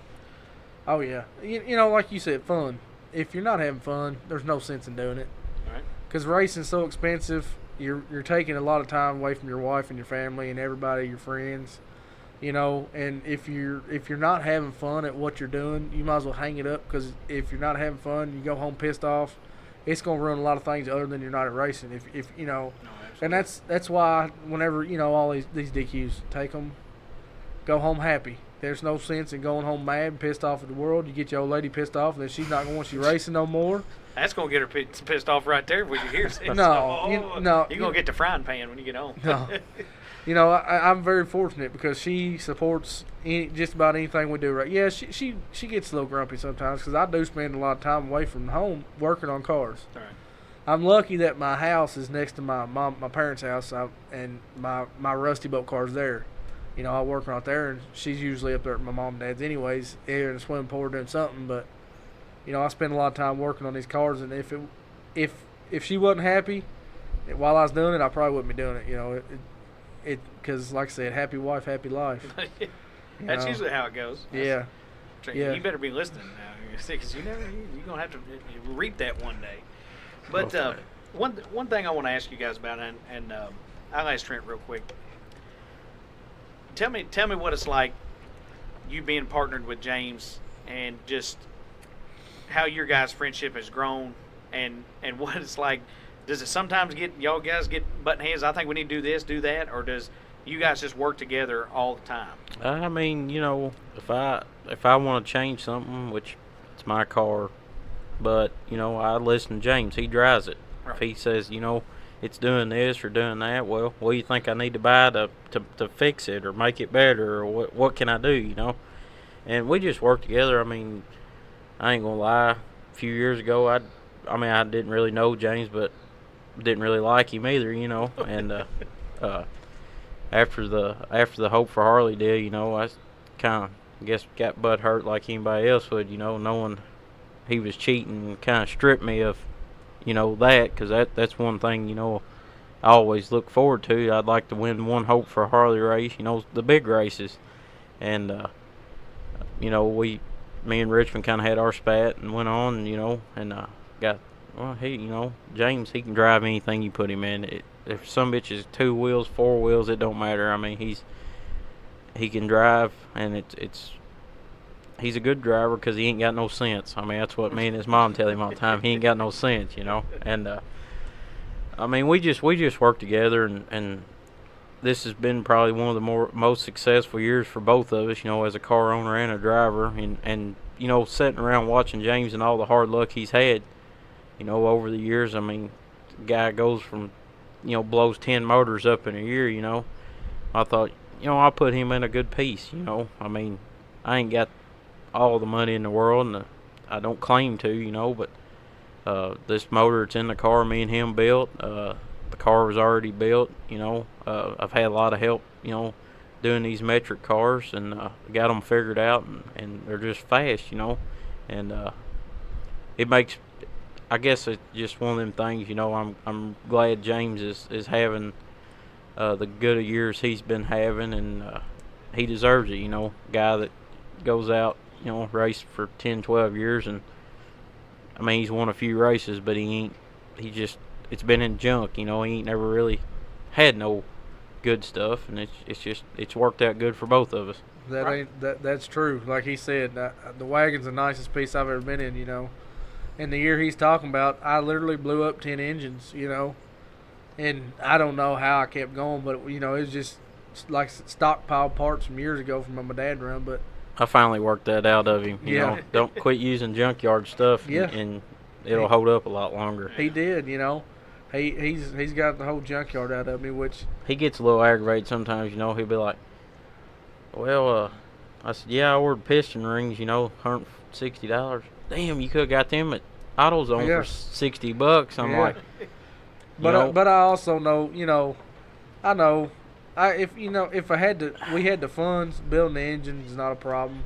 I'm not a genius with them, but I do know how to build them, and I know how. I'm not claiming to be an engine builder by no means, but I know how to make power with one. It just costs a few extra dollars, and and I've never had that few extra dollars. I've always been all these heads been over on the shelf for 10 years. I'm gonna run them. Blow them off and put them on. Blow them off. Take a wire wheel to the surface of them where they're mowed up on the top of the block, and we're gonna send it. And that's just the difference. Trent goes above and beyond, takes them and has a valve job done, this, that, and the other. I've never had a set of heads worked on. I've never took a set of cylinder heads in the machine shop. Never. Wow. Never. I've put my own pistons on rods. I've weight matched pistons before. I've weight matched rods. I've done it, and some of them lasted, some of them ain't. That's why I said I'm not gonna say I'm an engine builder, because I'm not. But I will. I was the guy that done it all. Only thing I never done was rebuild transmission, and I don't even want to take that on. Set up my own. Heck with that mess. Yeah, and I'd love to learn it. If I knew somebody good enough to take time to teach me, I'd love to learn it. I'm the guy. Everybody's like, who you have set up your 9-inch gears? Me. Who you have do this? Me. I mean, who files your rink? Me. I've done it all. But and I've also blowed up a lot of stuff. The year that Trent said the year in that Rusty boat they built $3,000 305. Hell, I built a $3,500 305. Same year they did. Mine lasted 3 laps. It was a mistake. I knew exactly what had happened once I pulled the heads off. It was a big mistake. Cost me a lot of money. It's racing. You got sometimes bad happens, sometimes good happens. But that was actually the engine that he was talking about at Hope for Harley. I had blowed it up at Test and Tune. There was one piston in the engine that's completely gone. Completely gone. The rod was fine. Rod and wrist pin was still in the cylinder. Actually, the rod was tweaked just a hair. I put a new piston on it, and if you put it in the cylinder and you bring 2 of them up close to top dead, you can see the valve reliefs. One was twisted a little bit. So, ring is still sealed. I didn't care. After I done blowed a $3,500 motor up, I said hell with it. That was the only. I lied. That was the only engine I ever had head work done to. That was the only one. I'd already went that far with the crank, rods, and pistons. I said, hell, I might as well. And I didn't really have much done. I didn't even have a valve job. That guy just put new springs and flat milled the bottom of them. That ain't a whole lot. No. Because, like I said, I've done it all. I've ported my own heads. I've blended the bows, all that stuff. That's sometimes, but that's where necessity comes out of racing. Sometimes is you got to be the guy that does that, and sometimes you got to try things, but then again, you got to work with what you got sometimes too. That's been me the last 5 years, 6, 7 years. Work with what I've had. I ain't gonna lie a bit. There's been a lot of times that there ain't been a 305 in my Rusty boat car. Till the last few years. Last few years it has been a 305, but years in the past, no, I couldn't afford to build a 305 to run up front. So best bet's a 400 small block, if need be. However you got to do it, man. But if you ain't got the money to win, you gotta improvise with something. Right. You got. Whether it be a 350 or whatever, you gotta improvise. You just have to. I won one race. I got the competitive in me, and I didn't want to lose anymore. Yeah. But I also couldn't afford them 305s. Everybody else is running. Until I went ahead and lost my mind and spent that much money on 305. Wished I had never done it, but I did. And it ended up it was a standard bore 305. Had some real nice rods and real nice light crank. The good stuff. Yeah. Blowed it up 3 laps. But I ended up having to fix the crank and put one piston on the rod, and it ended up winning me the Hope for Harley. Big cheating motor, but it still won. Well, yeah. It was still, and there's, I'm just going to go ahead and tell one more story. There's one race that really stands out that in my whole racing career in the last few years was the very first Ryan Peters Memorial. Right. It was kind of a 3-day thing. Friday night at Morgantown and Saturday and Sunday at Winnie Hall. Well, I was running second Friday night. I had a big motor in the car. I ain't gonna lie, I had a big motor in the car. I run second. I had enough to pass the leader, but I was just following him because he's wild. The guys leading that night was wild. And I was just following him, waiting on him to mess up. And I was going to go around him. Well, I ended up on the backstretch. I hit him. I was pushing him down the backstretch, messing with him, trying to get him messed up, getting in his head. Right. Knocked his back bumper off. Ended up putting a hole in the oil pan. Ruined the crank, dropped all the oil, and I didn't know it. Ended up ruining the motor. Well, it had been about the 15th time that motor come apart anyway, so it was about time for it to go. But, I kind of got down. I said, hell, I'm just going to go watch, next 2 nights. About 1:30 Sunday, racing started at 5 o'clock at Winnie Hall. About 1:30 Sunday, I'm sitting in there at my mom and dad's because my mom and dad has Sunday dinner every Sunday. Right. Whole family over and all that junk. I'm sitting there at the kitchen table or on the couch. I said, Dad, you gonna race tonight? He said, we ain't got no damn motor to put in the car. I said, yeah, one underneath the shelf. Just it was best little engine I ever bought. But I said, yeah, we got that one underneath the shelf. I said, Brian Pierce Memorial. I said, hell, they may not take us, because it's a 350. I ain't gonna lie a bit. Yeah. It's a stock 350, but it's a 350. I put it in the car and I went out. 1:30.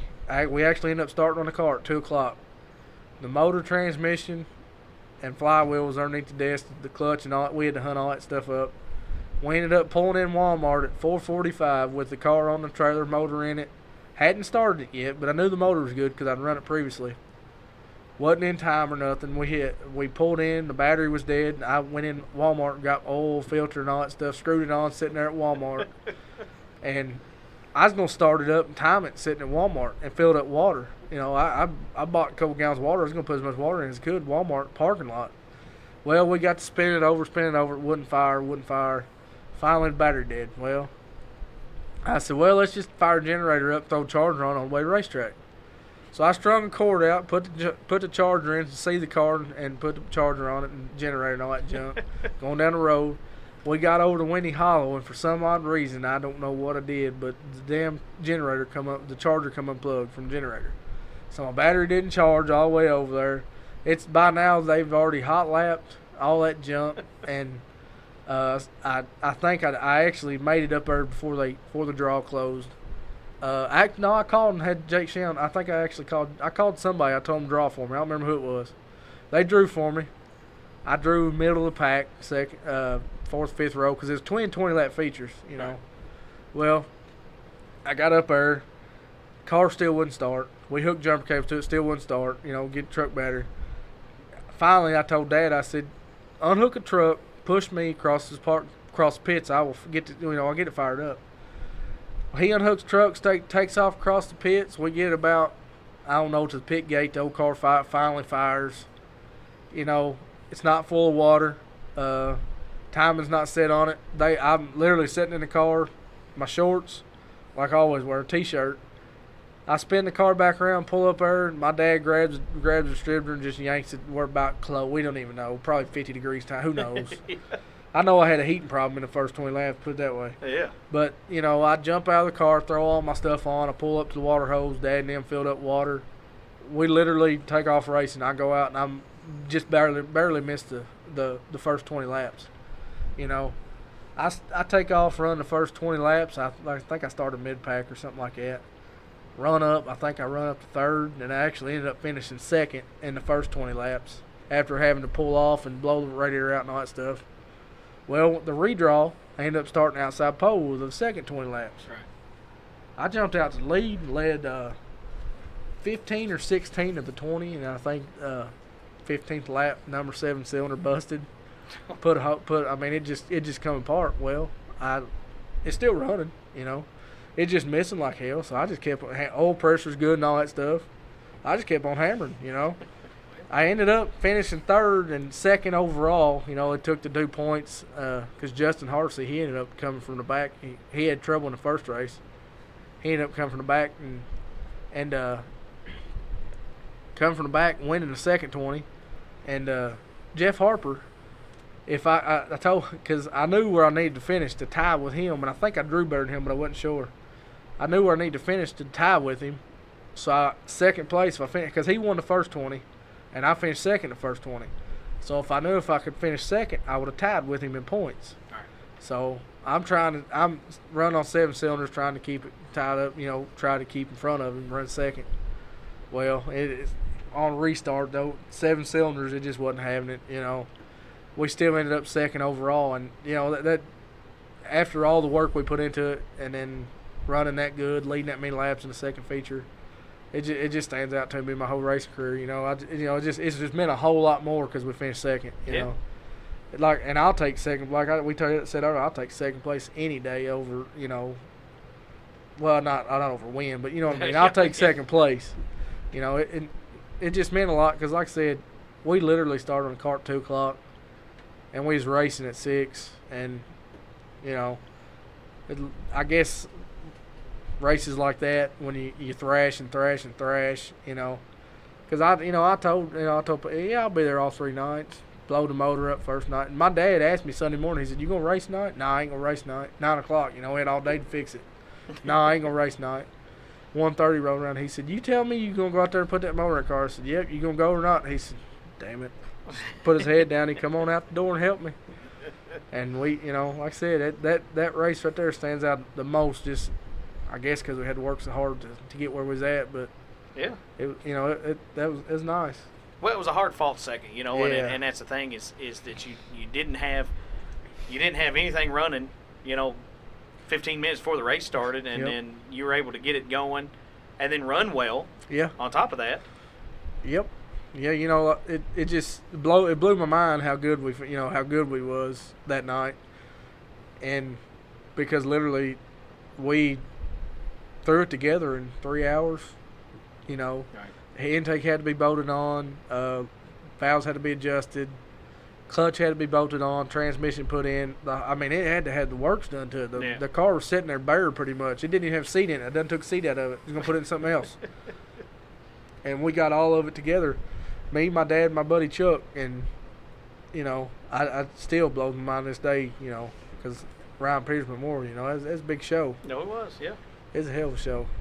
And I led, like I said, I led that many laps, and then won 15 or 16 in, and it just went to missing and cutting out, carrying on. I thought, Lord, we ain't even going to finish. But somehow or another, that little motor stuck in there and hung in there for the next 6 laps. And we got second. I was real proud of that. Most of it anyway, it did. Yeah. A lot of it was in the oil pan. And that's another reason I couldn't believe it finished, because I knew something happened. I didn't know exactly what. I thought maybe it popped a head gasket on cylinder or something small. Right.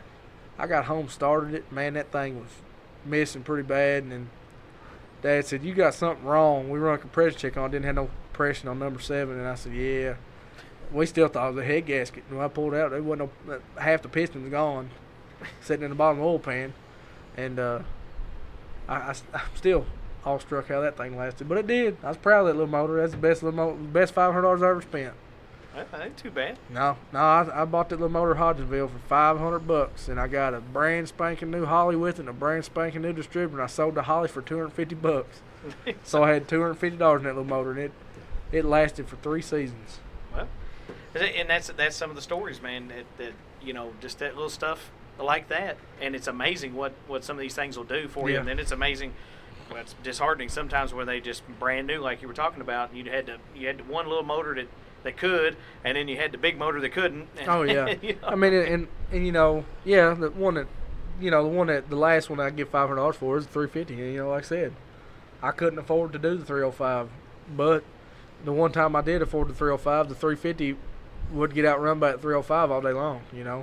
That 305 would run circles around it, but it didn't last. Yeah. But I ended up, like I said, I ended up racing a few times there toward the end of the year that year. The Hope for Harley and a couple more races after, but you just can't never tell about the engine. You can't put no guarantee on them because they may run for 20 years and they may run for 20 minutes. Well, it is what it is. It is what it is. Well, guys, let's go ahead and take another quick break real quick, and we'll come back on the other side and get into some more of the questions here, and we'll see what your guys' take is on it. Let's do it. All right. Having trouble getting your business vehicle noticed? Want your race machine to look sharp on and off the track? Give Josh Tyler a call at High Octane Wraps and Apparel. They specialize in high-quality vinyl graphics as well as full vehicle vinyl wraps. They can handle jobs of all sizes, whether it's your racing go-kart all the way up to your semi-truck. With a quick turnaround and design and install, you can truly call today and look good tomorrow. Give them a call at 270-929-2605 or stop by their shop located at 2531 West 2nd Street in Owensboro. All right, we're back from the break, and we didn't really set the tone earlier. But we're sitting here at Fairview IT Management, James Dockery, Trent Brooks, JT Motorsports in the house today. I want to ask you guys, both of you guys, that you've been around racing for a long, long time, and grew up around racing. But, I want to hear you guys' list, and it may differ, it may be the same. But your guys' list of some of your favorite drivers, and this can be any form of motorsports. But some of the guys you grew up watching, your heroes, and the guys you looked up to, I know your list might be the same, but it might be different too. So I want to hear those. I'll let Trent go first. There you go. Growing up, watched a lot of NASCAR. Dale Earnhardt Sr.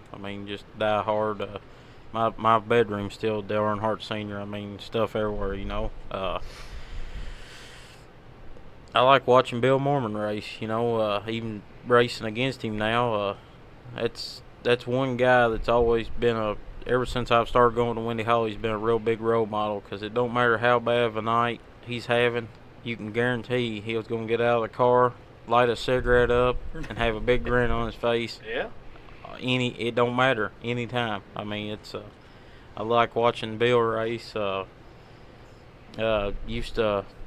One night, we had a shop there in Morgantown. They run the Battle at the Bottoms or the Bluegrass Bash 2-night show, and we ran part of our shop out to Jimmy Owens and Mike Marler. They was running mods back in. That was pretty cool, Got to go over and talk to them guys, watch them work on their cars, get their autographs. I wasn't real old then. My uncle, I didn't really get to watch him much race when I was growing up. I was real young when he was racing. He won a lot of races from trophies and stuff I've seen, and some old videos and stuff, just them few guys, I always just sit and watch. And with dirt track racing, I don't watch NASCAR much anymore. It just ain't the same without Earnhardt, You never knew what he was going to do or what was going to happen, growing up watching him race. But them's probably the biggest guys I like, that I looked up to, growing up. And Bill Mormon still this day, I like talking to him after we race Windy Hall or before we race or whatever, Just hearing him cut up, he'll come over and talk to me and James, and he's always the same person, It's hard to find in racing anymore. He's a lot of people don't present themselves well anymore, and he's just all the time. When you see Bill Mormon, it's a cigarette and a smile. That's what I say all the time. That's Bill, But that's been my biggest bunch, growing up.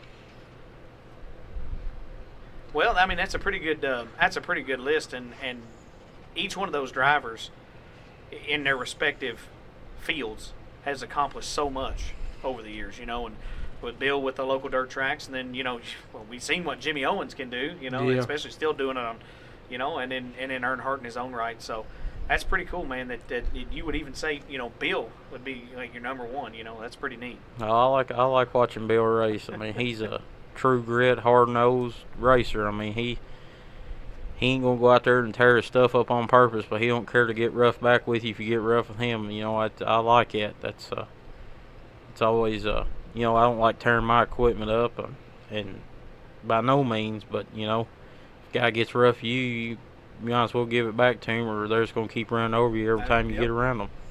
That's true. Yeah. I think I'm gonna have to go. I grew up in late 2000s watching at McHenry, mostly, Right. 2000, 2001, something like that. I used to watch Jimmy Westfield and Kevin Burt.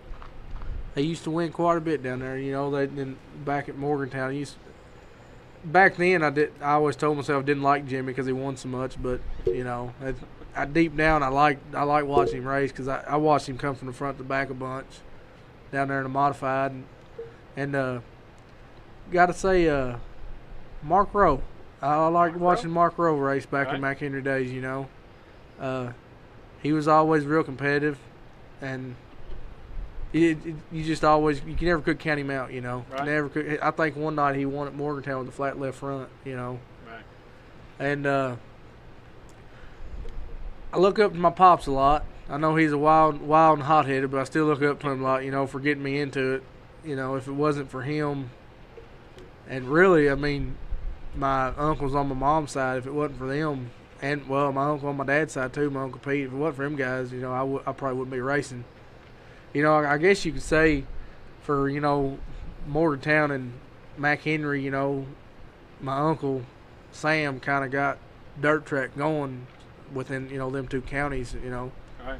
Back in the early 90s, McHenry was a big hit, you know. A lot, you know, late models, Gary Keeling and all them guys putting on hell of a shows, you know. I didn't get to watch then because, you know, obviously I was too young, 2 or 3 years old. I didn't pay no attention to a late model or what it was then. But, you know, I got to look up to them too, you know. Even though my Uncle Sam, I've never watched him race. He's always been at my house helping, you know. I still look up to him because, you know, just like I said, he helps me a lot. He's I don't know how to put this nice, but well, it's took him. How old are you? 20. Yeah, 27 years. And he finally told me he's proud of me the other day. Well, there you go. You know, he's tough to get along with. You know, he means well, but he's just hard. He's going to tell you what he thinks. It doesn't matter who's around or what's around. He's still going to tell you what he thinks. Borrowed his own brother-in-law from a racetrack. Yeah, you know, he back whenever he run it, he borrowed my dad from there years ago. But, you know, and then my uncle Johnny on the other end, you know, if I have a question, you know, setup or something, the engine, I call him. He's always willing to help in any way, and I really got to thank them for that. I know I never got to watch him race either. He did a little bit, but he's the guy that told me. He said in order to go fast, sometimes you got to let off the gas, and you know, he said sometimes you got to slow down to go fast, and I took that into perspective, and you know, I've learned from it. But you know, I guess I would have, you know, top drivers. It would have to be something like I used to watch Jimmy Owens a lot. When I was a kid, I didn't like Jimmy Westfield, but I liked him deep down. You know, I like watching him race. You know, everybody else you didn't like him, but if I go come home and you're like, man, I like him. He won. You know, but you know, and then my dad. You know, like I said, just I grew up watching him, helping him, building his cars. You know, he's taught me a lot, taught me everything I know pretty much. And if it, you know, yeah, that's it. You know, and I like he said, Bill Mormon. I've been watching him forever. Racing now, I'm racing against him like we are competitive. You know, it's a good feeling racing against people like that. You know, it's been in the game for a long time and been winning in the game for a long time. You know, so I believe that had to be it. I mean, that's a tough list, and you know, it's crazy thinking that back when you started, and I didn't get to say it earlier, but you know, talking about Sam Hines and everybody talks about McHenry Racetrack. Yes, you they know, do. Central Park Raceway was such a huge influence on tracks around here. We know the history that Wendy Hall's got, you know, and we know history of Cedar Ridge Speedway, Soggy Bottoms, whatever. But you know, Central Park Raceway was it. It was the standard. I mean, it was one of the fastest tracks, if not the fastest in Western Kentucky. Back when it was a half mile, I reckon they say it was the fastest around. And it was, I mean, it was hardcore racing all the time, and it was a great place to be, you know. Yeah. You know, I look back at, and I guess the way my driving style nowadays is, you know, I don't care to get rough. You know, it doesn't bother me a bit. You know, but I'm usually the guy that'll try to drive clean until you start driving me, you know, dirty, and then, you know, if you can dish it out, I'm gonna dish it back too, you know. Right.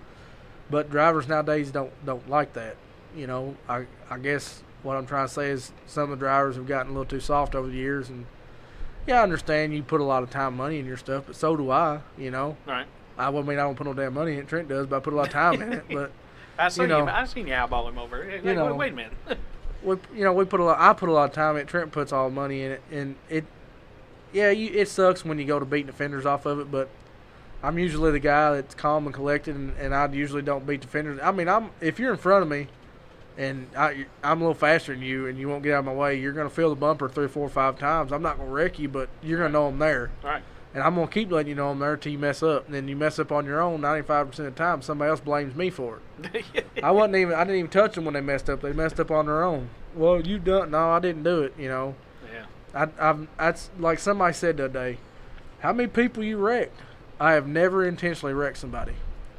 Never intentionally. I have accident, got together and wrecked some people accidentally, Yeah. But never intentionally in my mind. I had mindset to go, I'm going to take this person. I've never done it. A few years ago, I got together in a pretty good wreck with what's her name? Something Morgan. Sam Morgan. Sam Morgan's daughter in a Rusty Belt a few years ago. And I come off turn 2. I got a big run on her. I pulled up on the outside. She closed the hole up on me. I got on the brakes to keep from getting put in the guardrail. I didn't hit them quick enough, She come across the nose, turned her sideways, hit the wall head on. I mean, it put that car, it accordion in that car, and I felt horrible for it. All right. I pulled up on they red flagged. I pulled on front stretch, and I got out and asked if she was all right, because even though people didn't see it from my standpoint, I was in the car on the outside of her, and I seen the gap closing. I checked up, got on the brakes. It was still my fault. It was my fault, but it wasn't intentionally my fault. Everybody said I done it on purpose because I couldn't beat a girl. Well, she was fast for, she's pretty good. I'm not going to take nothing away from her. I ain't going to take nothing away from anybody. But from my standpoint, it was an accident, and I felt horrible for it. Like I said, I pulled up on the front stretch, got out the car, and asked her if she all right, because she took a hell of a ride. Hell of a ride. And, that's like Wendy Hall the other night. Me and the 20 lap, when I had to come from the back, I started 17. I got to Chris Bunch. Me and him come off forward. He kind of crossed up a little bit. Well, I got into the bumper on him. I checked up, got on the brakes, let him gather his car up so he could keep the lead and we could keep racing. Next lap, all hell broke loose. It did. That's just how racing goes. I did. It wasn't intentional, but I did get into him. I did get on the brakes to get away from him, let him gather his car back up. Next lap, I'll let y'all tell the story. However they think in their head, I can tell you from my point, but it don't mean that somebody listening ain't going to flip it and say, they have a different opinion of it. Well, but that's the thing, a lot of guys and girls, that people don't understand, what happens in those cars, and ain't but two people know what happened, a driver of one car and a driver of the other car, and we're up close and personal and see what happens. And you can, after something like that goes off, you can explain to you blue in the face, oh man, I didn't do it on purpose, I didn't do it. There's always going to be 10 people, 15 people like, yeah, you did, we seen you turn the wheels and this and that. You didn't see, you don't know what happened, and I'm sitting right there looking at it, I'm in the driver's seat of this wagon. I know what's going on in the wagon. I know what I do in the wagon. I can't control what other people do. I can only control my actions. I know what I'm doing. Right. So if I'm trying to stay off somebody and not hit them, not touch them, I'm going to do that. Unless some accident, accidents happen. It's it's inevitable. You're racing that hard. You're gonna touch. You're gonna rub fenders and bumpers a little bit. It's gonna happen. And I still thought it was one heck of a race myself. Yeah. People get mad. You just gotta, like I said before, you gotta take it stride and keep on digging. Well, I think everybody's had those nights where you're just done with it. You know what I mean? Everything, and it could have been 15 things that happened before that moment happened, and somebody's just frazzled and this, that, and the other. So, you do take the good with the bad, and each night, because you stepped out of the car and probably been hot under the collar a couple times, but just you had to be cool, but you've been like, I'm just tired, I'm done with this mess, and and it happens that way sometimes. Yeah. As a racer, which you're a racer too, you understand. Some nights you do get a little heated in the car. Oh, yeah. You got to backpedal. You have to think. You can't let your pissed off emotions get over you, because bad things can happen. A race car can be a dangerous piece of equipment. It very well can. You can hurt somebody. Yeah. And I can't ever see myself unless it takes a lot to get me mad anyways, but even in a car, I can't see myself trying to deliberately wreck somebody hard. I may spin you out, but I ain't gonna wreck you and try to drive you through a wall unless you absolutely. It's gonna take a whole hell of a lot. Put it that way. Yeah. And And that's why I try so hard. Like that night, I'm just going to refer back to that night. I mean, the whole Chris Bunch thing. I kept my cool. There's no sense in getting worked up. Yeah. It's a race car. Like I said, racing happens. You're going to get wrecked. You're going to wreck, You just got to backpedal and stay calm, Because like I said, a race car can be a very dangerous piece of equipment, right. Very dangerous, So just got to back up and look at the big things, But, and you guys got to put it in the perspective, too, that, this ain't the last time you want to race there. It ain't the last time he wants to race there. So you guys are going to be in a race again. Yeah. And may end up in the same position. You just never know. But next week you want to get out there and you want to go as hard as you can together, try to beat him. He wants to try to beat you, and put on a heck of a show. And that's exactly what I say. That's what we're here for. Yeah. We're racers. We're here to put on a show for the fans, to keep the fans coming back. Because if there ain't no fans, ain't going to be no racetracks. Right. And, it's just like people getting on social media posting, well, this, that, and the other. I'm not coming back to that place. You're going to miss a show, Yeah. You're going to miss this, you're going to miss that, We're here to put on a show, give the fans what they paid for, so maybe they'll go home and tell somebody else that ain't never been to a track and bring them to the track and say, hey, you ever been to a dirt track? No. You got to come watch these 2 cars or 3 cars, 4. You got to come watch this bomber class or this cruiser class. They're putting on shows. They're beating the doors off each other, keep on racing, blah, blah. That's what they're to do, to draw people in, to keep the crowd coming so we can keep racing. Right. And well, you brought up social media, and let's go ahead and of course, the rest of the questions is definitely for both of you guys. Just chime in whenever you. But let's talk about social media for a minute, and it's just something it's on pretty much every show, because again, we talk about this being social media and how we can use it for good. How do you guys think social media has either helped or hurt the sport here in the last few years? You guys are doing a hell of a job at what you're doing. Well, we appreciate you're getting like this podcast right here. I'm just a little guy that goes races every Friday, Saturday night, races a wagon, races a rusty boat car. I'm nothing special, but you're getting, you're getting people to understand who I am, what I drive. I drive the wagon. Everybody wants to know about that wagon. Mm-hmm. Then you got the Facebook side that everybody in the world is a grandstand driver, and everybody in the world knows how to run a racetrack, and they've done it all, but they ain't done shit. It makes me so mad. Yeah, that's true. Because they think they know it all, and all they do, and I appreciate them paying their $10 to come watch this race. I really do. But sometimes these grandstand people ought to backstep and see what the big picture. Right. Because them getting on Facebook, this track staying running till midnight, blah blah. Yeah, we had 120 cars. Midnight's not bad for starting at 7:30 or 8 o'clock. Yeah. Yeah, it drug out a little bit, but 100 cars more than that in 4 or 5 hours, that's a pretty good show. Yeah. Then you got people bashing tracks. It seems like every day I get on Facebook and somebody's bashing a racetrack. Mm-hmm. Or somebody grandstand, all this, that, and the other. That wagon has been a big talk about on Facebook this year. Big You're discussion. kidding. No. And it's mostly people that don't even have a race car. And we usually don't try to get involved in that drama, bickering back and forth, But sometimes there's a point where you got to stop, stand up for yourself, one comment, and go. Yeah. You have to. And like my wife, she gets so tore up over in Facebook posts. People talk, they're talking bad about the wagon and us, and she don't like that, and I understand why. Oh yeah. But I just tell her, just calm down, let them talk. They don't know what the hell they're talking about. Till they get a race car, come race with us, and they beat us. Let them talk, because it's just that the social media. If everybody could step back and see the big picture, like I said, of what the comments they're making and saying about tracks, and one of these days they're gonna regret it. Just like you see them post on Facebook, tracks with grass, it's like Central Park. Yeah. It's not really because of social media, but it's still it's a racetrack that could be, running, but right. It's not, and it's grass. It's just sad, and social media is just killing stuff. I hate it. Sometimes I wish there wasn't no Facebook. Sometimes I wish there wasn't no internet, but I know the world runs off internet anymore. Oh yeah. And like I said, you guys are doing a hell of a job at this. You're getting the little guys named out, like I said, and and I get kindly tore up, and pissed off about the whole the radio show Blake Smith does. Not that it's bad. Yeah. It's that these guys that get $100,000 rides and get shit handed to them, they don't really hardly put any time or anything in the car. They just go get in the car and drive it, and they don't come and appreciate their sponsors. Right. We race a wagon and a bomber class. We're at the radio show every Monday. Our sponsors, Yep. You have, just like Jimmy Westfield said on the podcast, you have to make your sponsors look good. You have to do good for your sponsors. Yep.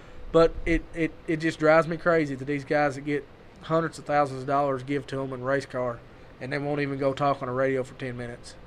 Yeah. That they can. That it's just like they don't appreciate it to me. And here I am. I'm coming from spending all my money on everything to Trent picking up the bill on the wagon. I mean, I can't be more appreciative. I thank him all the time. I appreciate it, because if it wasn't for him, I wouldn't even be racing this year. Right. And it just pisses me off. It does sound like it, and that's the thing is we got to try to use it for good. I mean, if we can be, and not just us, I'm not talking about us specifically, but I'm just talking about everybody. If we can be the beacons in the dark of all the crap that gets put on there about, and it's especially, you were talking about people in the grandstands, and not that we want to dog any fans or anything, but it is like people can get so butthurt about a situation that they don't have one iota of a dog in that fight.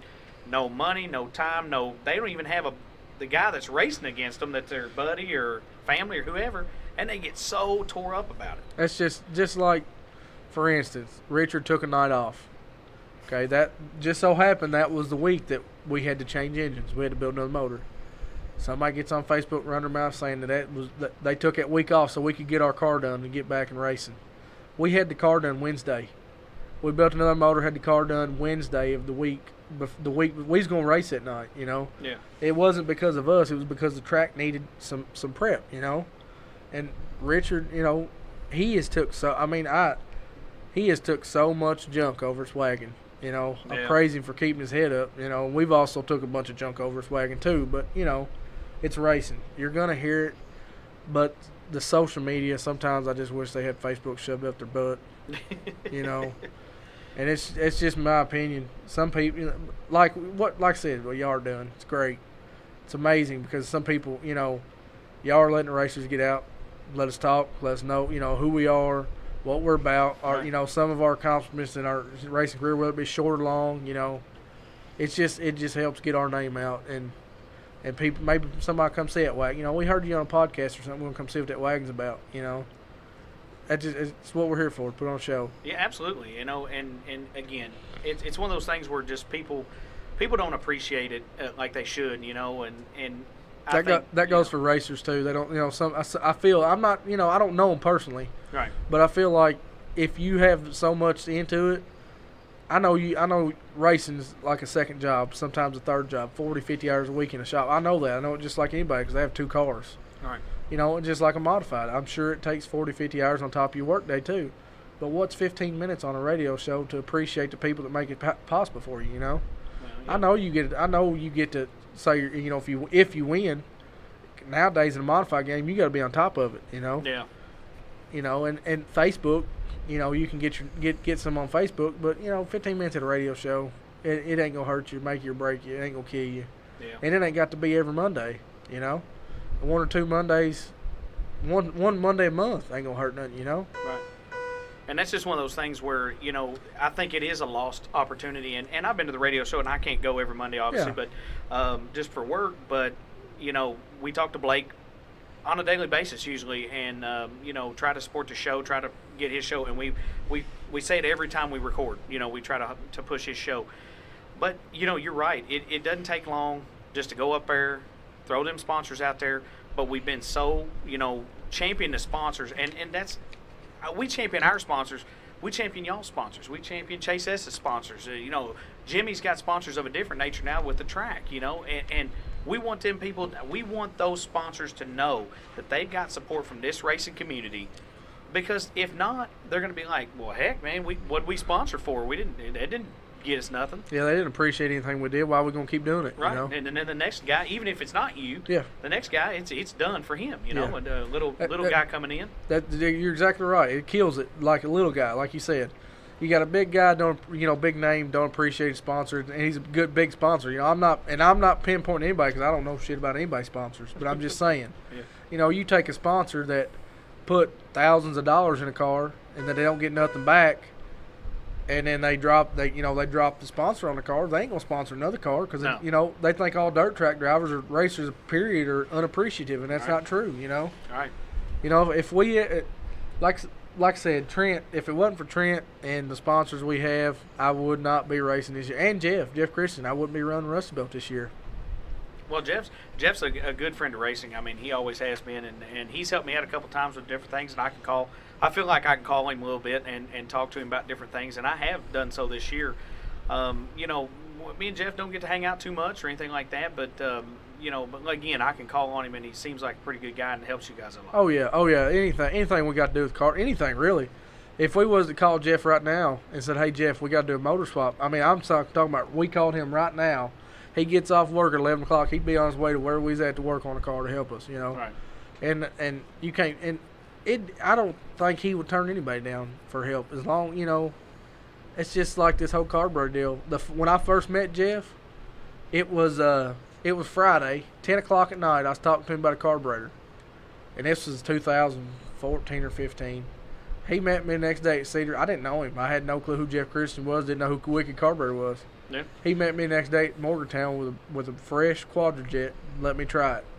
And I've been on Tubro 3 or 4 times since then, and I've been on his stuff ever since. And we've become real good friends. Like the whole wagon deal. Anytime we need a carburetor freshened, he'll just tell us either he'll send Regina to pick it up or we'll bring it to him, and next day, Right. anything we need help. Like hell, I run his car for a little bit this year, and last year. I just he's super good guy, super down to earth, and he's good on them Quadrajets. Well, it seems like you guys all worked well together. I mean, you guys clicked together. You know Yeah. what I mean? And it seems like that's a big part of it. You Yeah. know, is with what Trent's doing, it fits in well with what you're doing, and he enjoys being around you, and then Jeff the same way. And that's the thing, and that makes some of that stuff work. It's just because everybody's squared away. Yeah, it takes more than one person to build a race car, and I mean you can do it, but it's a lot on you, and it's like before me and Trent got hooked up, it was me and my dad. That's it, Right.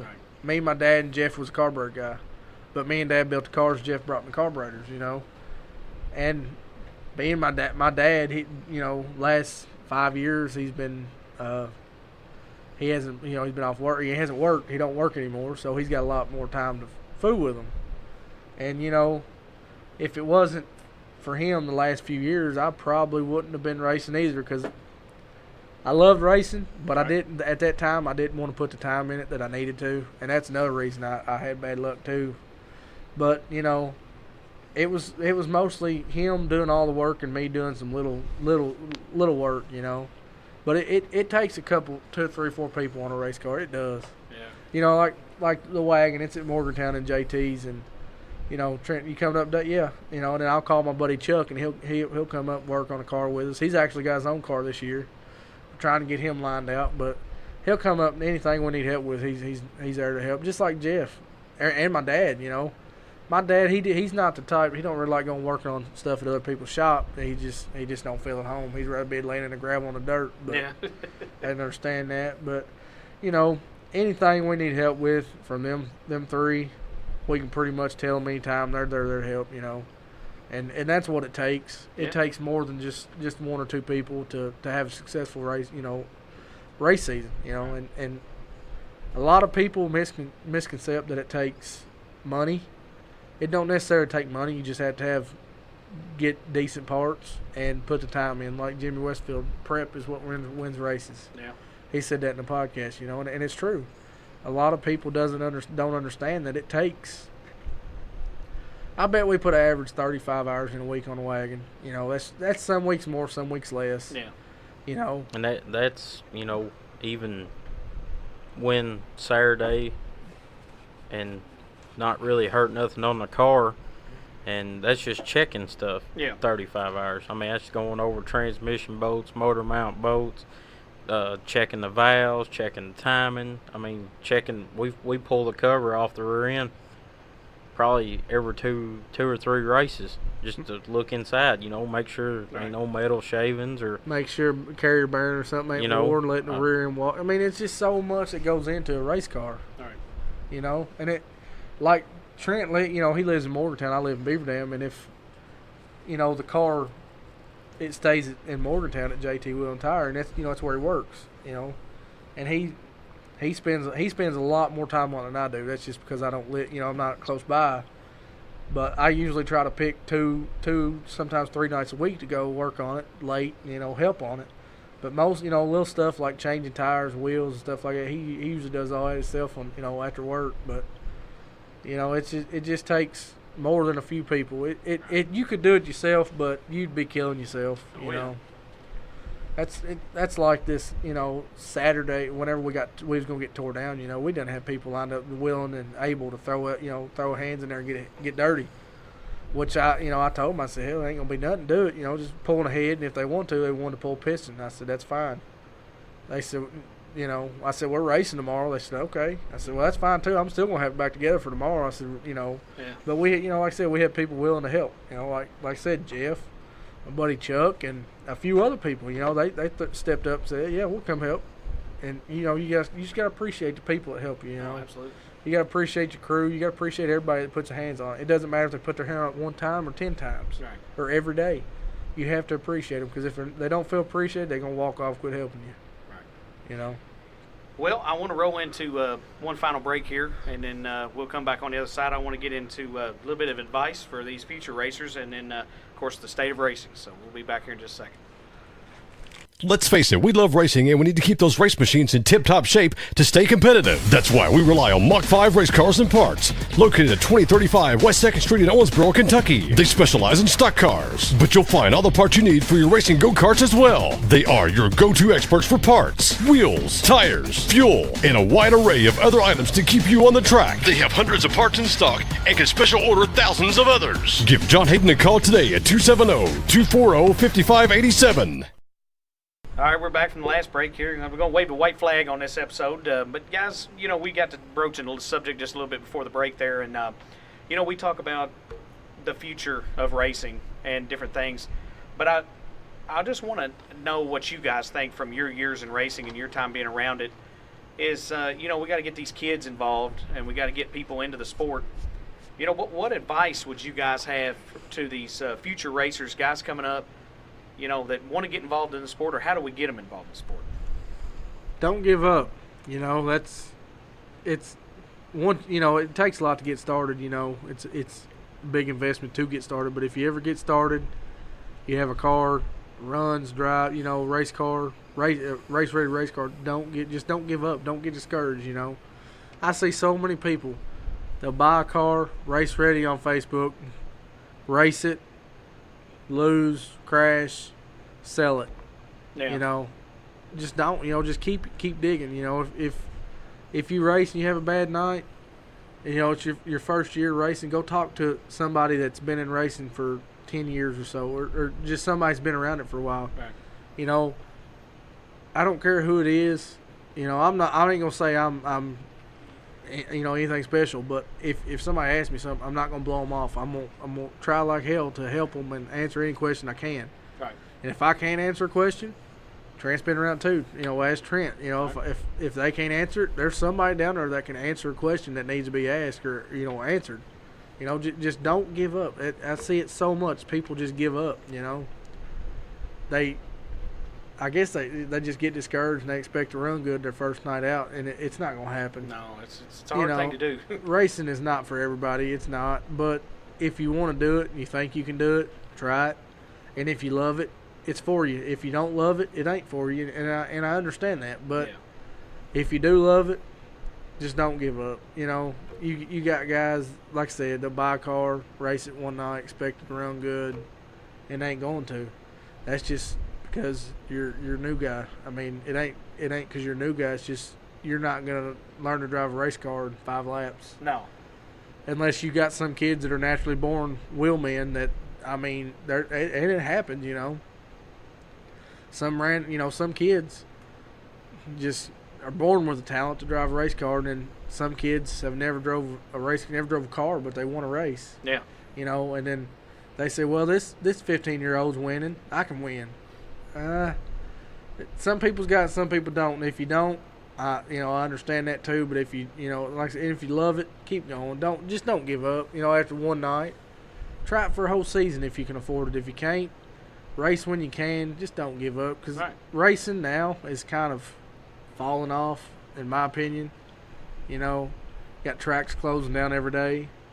I think I read somewhere a couple years ago that there's 80-something thousand dirt tracks in the USA that run every Saturday night, and I think they sell over 1 million tickets a weekend for dirt tracks. And it's dying, but it's struggling to stay alive. Right. Just like I think NASCAR's kind of going downhill. My opinion, I don't watch it anymore just because Dale Sr. ain't around. Right. But I have started picking up watching a little more because I'm a Larson fan. I've turned into a Larson fan. Yeah. And just I guess because Larson is so versatile in a race car, sprint car on Saturday, NASCAR on Sunday, then he's back in a sprint car or whatever. He just wants to race. He just wants to race. He just wants to race anything he can get his hands on. But racing kind of has around here in these parts, it's kind of trickled off. I don't know how Richard does it, but he usually has anywhere from 70 to 100 cars a night. Back nowadays, that's good. Back in 90s, that ain't nothing, because, my Uncle Sam, he said he's had to run 3 or 4 consolation races for just the bomber class. He's had 60 bomber cars. Yeah. And he'd have almost 200 cars a night.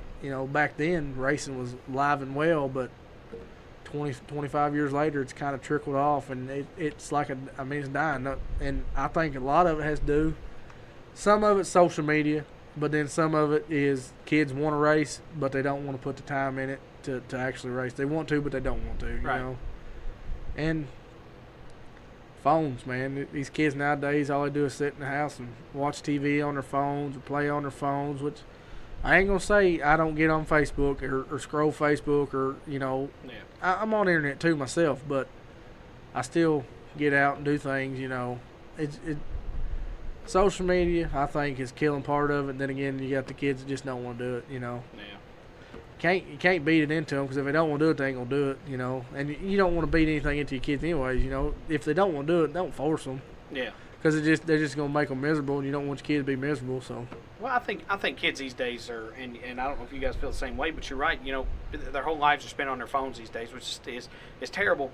I guess they're informed. I've seen some people that's got the whole world at their fingertips that don't know nothing just because they got their phone. But we got to try to do something, because these kids are missing out on how much good racing's been this year, and how much people can talk to. Because you guys are like, if you don't know something, go talk to people. Ask You see people. There's a boy that comes to the racetrack. I ain't gonna mention his name, but he comes to the racetrack, and 95% of the time he comes to the track, gets there, he don't even unload his car, he starts working on it. I understand some people don't have enough time to work on it, but he doesn't ever do very well. He always, something happens, some little small stuff, We try like hell to help, to get him to realize that the small stuff does matter, And he's like I said, he's new, and I think he's almost give up on it, because he keeps having bad luck. And like I said earlier, just don't give up, because you're new, you're learning, you're gonna have mistakes. Hell, we've been doing this for 10 years, and we still make mistakes. We run a car out of gas for a $400 win race one night, KMS, We make mistakes. You're human. You're gonna make mistakes. So, as long as you're trying, you're digging, you're wanting to do better, anybody's gonna want to help. You just gotta want to help yourself to get help first. And if you don't really want the help and don't want to do good, it's kind of a lost cause to help. But most of the time, if you got anybody's got a question or needs help or anything at a racetrack, it's a big family. even though we're competitors, rivals, I don't like you on the racetrack, you don't like me on the racetrack. Off the racetrack in the pits is a different story. If you need something, I'll help, you know, because I want to get out there and I want to race hard with you, you know. But not a lot of people's like it. Well, you guys already kind of broached into the state of racing, and you know, we are on a smaller turn. I guess we were on a downturn, I guess, for the last 3 or 4 years. But I mean, do you guys feel like, you know, we can gain momentum and keep this thing going and keep building on everything? Well, you're gonna, as a racer and a fan, I've been on both sides. You know, you're gonna have to get your friends out. You know, you know, get on your phone. I said phones are bad, but get on your phone, call your buddy, have your buddy call his buddy, have your buddy call that buddy. Get people to the track that's never been, and hopefully, the night that the people that hasn't ever been there gets to see one hell of a show and they want to come back. And then, you know, maybe they relay the message to somebody else. Say, hey, so and so, they put on a show. You know, you know, let's go back and watch. Well, then maybe they'll relate to another. You know, it's just take your friend. You know, take your friend that's never been, or if somebody you talk to somebody that ain't never been, suggest them to go. You know, because I know there's people that I think a few years ago, some Morgantown people didn't know that Cedar Ridge was there racing, and it's 4 and 5 miles from the center of Morgantown. They didn't know it was racing. You know, that's just like promotion. If a good promoted racetrack will go a long ways. Yeah. And when I say promotion, I'm not just saying Facebook. I'm talking radio. I know it costs money, but it could make you money in the long run, and it could keep you running for a long time, you know. Promotion, you know. That's just like Tri-State. I think every time I turn the radio on, I hear something about Tri-State Speedway, you know. Something about this big, you know, Hell Tour or something other, some kind of big race is going on, you know. And that's what it takes. If you got a big race, which Cedar Ridge has been promoting that Hope for Harley race like, you know, like crazy, and that's good. I hope there's 200 cars. Yeah. You know, I hope they raise as much money for Harley as they can. But instead, I know, and this may sound bad, but instead of promoting one big show, promote the whole year. You know, start with the first race of the season, promote the second, third, you know, the whole year. Maybe keep the car count at 120, 130 all year, and then hopefully, you know, we can get the show on the road, get the like I said, get the show on the road, get the races over in a decent time with 120 cars, and people start coming back. Yeah. And you know that, and I'm not taking anything away from Richard and them, because they've done a hell of a job for the past, I don't know how many years Richard's run it, but he's done a hell of a job keeping it open, keeping it going. He's the only track around here within 100 miles of us, other than Tri-State. I don't know if they're within 100 miles or not, but that has stayed open. You know, Nebo's shut down. Wendy Hall's shut down 2 or 3 times within, you know, and the Westerfields. Excuse me. The Westerfields are doing a hell of a job with what they got, you know. Right. They took it over at you know, probably the worst time ever. Racing's kind of downhill, and they're trying to bring racing back at Wendy Hall. And I think every show that's been over there, it didn't matter how many cars was in the pits, it's still one hell of a show. Mm-hmm. And like I said, that's what us racers have to take into consideration, that we have to make the show. Yeah. You know, we get out there single file, fall leader, yeah, blah blah blah. It made for boring night of racing. But if we get out there and we're swapping spots back and forth, we're making a show, people may want to come back. Right. You know, the racers have a responsibility to put on a show, and nowadays I think where it's kind of trickled off is the racers have kind of got soft, and they don't really want to touch it, you know, to bang doors a little bit of door banging ain't gonna hurt nobody. No. You know, and it makes for one heck of a show. Maybe, like I said, maybe that'll get a fan going. Hey, so and so and this and that, you know, good show. You ought to come watch. Yeah. Next night, good show. And, you know, it has to keep repeating itself. The good shows, you know, it had to keep putting on a show. It doesn't matter what class, just a show. Because you take a new person to a racetrack and these guys go out single file and it's boring, I mean, they probably ain't going to come back. Yeah. But you go out and you watch a guy start on the tail, drive to the front, and you pinpoint that person, hey, watch this guy, or watch that guy. You know, they're going to put on a show.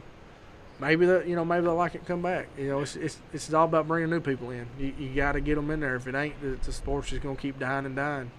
Well, talking about bringing new people in, and I want to hear both you guys' opinion on this one. You know, you can take your driver hat off, your car owner hat off, but I want you to put your fantasy booking hat on, and I want you to think about what all we could do, and the sky's the limit on something like this. But what's a list of things that you guys would love to see in the future at these tracks, and different things that we could do to bring more fan interest? Maybe not just it's a weekly show, but I heard a promoter say the other day that he never really liked that fact of just it's just a weekly racing. Should it be something exciting every week, or you could just have something crazy come in? I mean, Trent, what you got anything that you love to see at some of these tracks? The biggest thing is the tracks just need to get together. The rules packages, anything like that, they just really need to get together on so a person can run Friday and Saturday, or Saturday and Sunday, or whatever. And I was one of the bigger. Me and Clay Gaither and Angie was kind of sat down and talked about making Harley a 2-day show. All right. I love it. I mean, I'd rather be at a dirt track than anything, Yeah. And they made it a 2-day show, and I think it's going to be the best thing for that track. Just like Jimmy and them, every race they run, it's a pretty big show. They don't really run a weekly race anymore. Every show, it's good money, and it's like Jimmy said, since we started running down there in Bomber, that wagon and the XXV and the 3 cars sold more hot dogs and hamburgers than anything. I mean, it's been a show every week we've been down there, and like James said, we're not taking nothing away from Morgantown. The cars are just a lot faster at Windy Hollow. We go down to Morgantown, if we win, it's usually not a close race, and I feel bad about it. But then again, you look at the caliber of cars we're racing against down there, then you take it from Saturday night to Sunday, and it's door to door, bumper to bumper, in the whole race. Right. You don't know who's going to win. It's just like Brent Farrer in that $1,000 or $800 to win race, or $700. He was a 5th, 6th place car, end up winning the thing. Yeah. I mean, it was a bizarre set of circumstances, but he did it, and hey, win's a win. Exactly.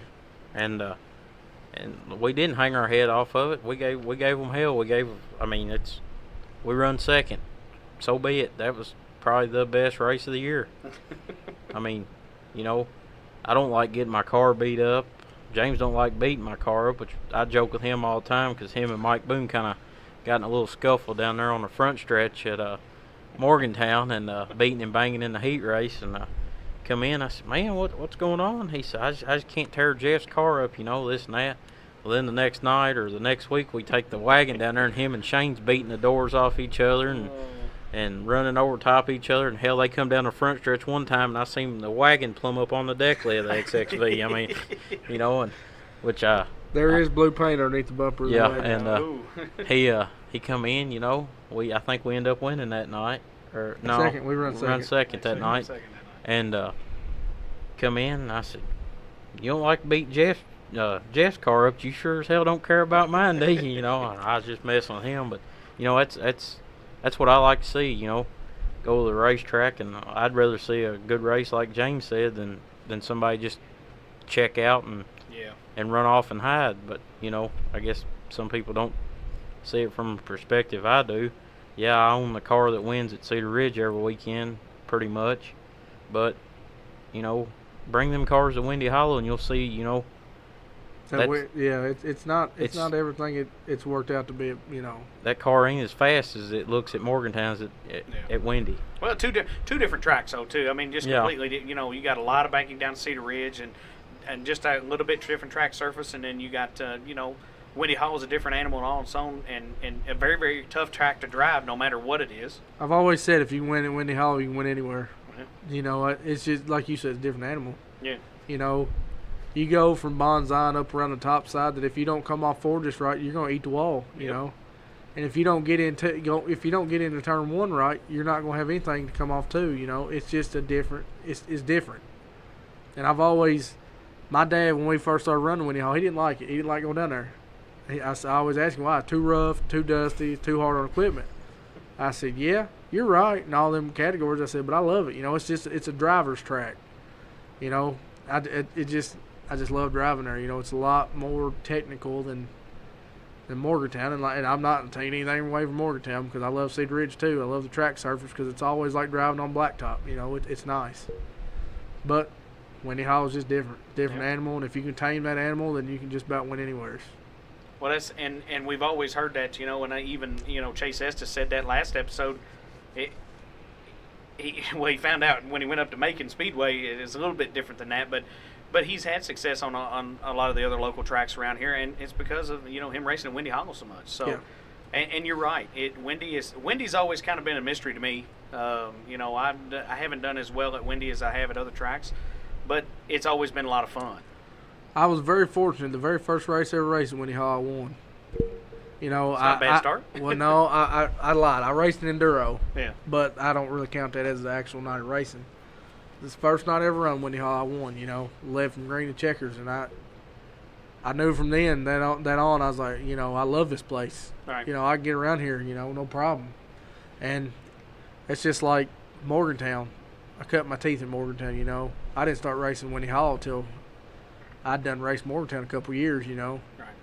So I go to Windy Hollow. I'm like, I probably won't run good. Won my heat, won the feature. I couldn't believe it. Yeah. I can't run against them guys, but it's just different ball game, totally different track. Like you said, totally different surface. You take Morgantown's red clay. Windy Hollow is, I don't know.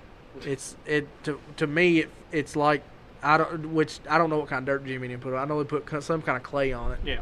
But it's still, to me, after their heat races, it still kind of gets that original Windy Hollow feel to it. Right. It's a little rough, but you can pick your way around the holes, and it seems like to me whoever picks their way around the holes the best is usually the one that comes out on top. Right. But I love that place. Like I said, I just love getting my elbows up over there because you got to work a lot harder there. Well, we're going to see that, rest of the season for sure. So. Oh yeah, we'll be there for sure. Well, guys, we come to the point in the show where we want to make sure we get all you sponsors out there, get everybody, as he's pointing over, but get those guys out there. It's important to us, it's important to you guys, and it's important to them, and we want you guys to put them out there so they're in the best light they can be. First off, I'd like to thank JT Wheel and Tire, which it's where I work. We started that place about 4 years ago, and I get to use the shop whenever I want to. I mean, we've been there till 3 or 4 o'clock in the morning, and nobody ever says a word, Right. That means a lot to have a nice place to work in, That's why I tell James all the time, it beats the hell out of working in gravel and dirt and mud or whatever the outside is. That's, they've been tremendous. Southern Indiana Tire, they sponsor all of our tires on the race car. Pizza Zone, he's been a good friend of mine since I was born. He run around with my dad back in high school. He every year, he's like, how much money you need this year? Well, whatever you want to give, Yeah. He couple $100 here, couple $100 there, Bowling Green Machine and Welding come on this year, if I need something drive shaft cut down or metal for this or metal for that, I can go out there and tell them what I need, $5, $10, it don't, whatever, Embry's Family Lawn Care, it's my girlfriend's dad's business, and me and her got together 3 years ago, and he was a big drag racer back in the day, and he kind of... He's been converted. Yeah, he tried to bring some of that drag racing to the dirt track, and I was like, Johnny, a lot of that stuff y'all do on the drag strip, it don't work on the dirt track,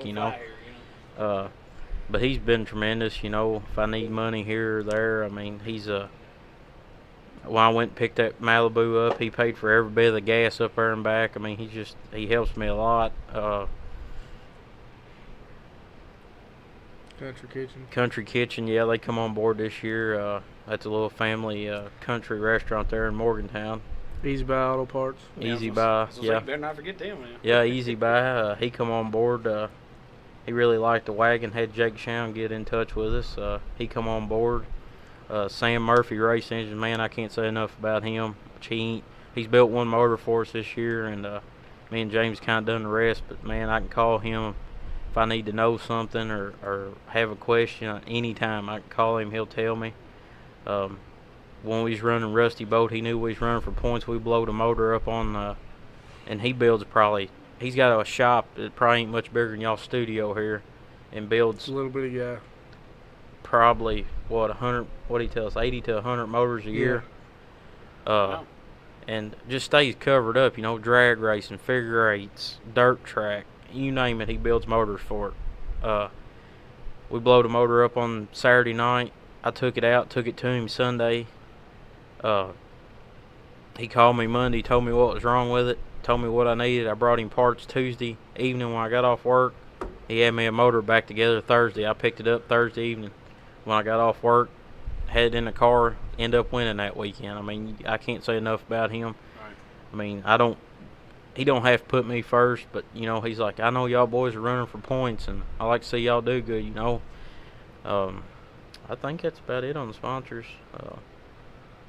And just to everybody, my dad, my girlfriend, which she gets pissed off at me all the time because I'm gone, and but she loves it at the end of the day. She always tells me, I ain't going back to that track, and all them people, blah, blah, blah, and I'm just like, just chill out. She's in the truck ready to go. Yeah. But, she supports me, whatever I do. If I call her up and say, hey, you're in Bowling Green, swing by Walmart and pick us up, or Lowe's or Home Depot, she supports me. And my dad, like I said, dad and mom, my mom's brothers always raced. My dad helped my mom's brother. Anything I need, I've loaned money from him, I need this part this week, he's, oh, I'll pay you back in a week or two. Well, that week or two's turned into 5 or 6 years, but whatever. Yeah. He's going to remember it now. Yeah. James's dad, Estel, I mean, the guy's 60-some years old, got heart problems. And I bring junk in and say, Estel, we're going to make this a race car. Y'all boys are stupid, And we was stripping that Bonneville out, going to make it a bomber car. And me and James would go inside and get us something to eat, and we come back out, and Estel's hanging from the damn A-pillars in the car, kicking the front windshield out. 60-some years old. We're like, what are you doing? He said, hell, y'all need the front windshield out of this thing, I thought I'd help you. And that's him. James's wife, for letting him come work on the car as much as he gets to. Just everybody that helps us, Jeff Christensen, Wicked Carburetors, I forgot about him on the sponsors. Man, like James said, if I call him on Monday, say, hey, Jeff, the carburetor's doing this or that, I'll send Regina Tuesday to get it, have it back to you Thursday. I'm like, don't worry about that. Just bring it to the track. I can put something on it to get it in and out of the shop and on the trailer. And Regina, she used to do my stickers and stuff for me, and I think she kind of got mad at me when I started doing my own. But, You'll have it. Just everybody, we've had a lot of support on this car this year, Like you said, it's a station wagon. Everybody gets interested in it being a station wagon running as good as it does. But the tracks, Jimmy. If I have a question about a rule, I call him. He'll tell me yay or nay. He won't beat around the bush. He'll no, you can't do that, or yeah, you can, or I don't care about this. Or Richard, he's kind of hard to talk to sometimes, but most of the time. I can call him, ask him a question about something, and he'll try to help any way he can. Angie, all of them.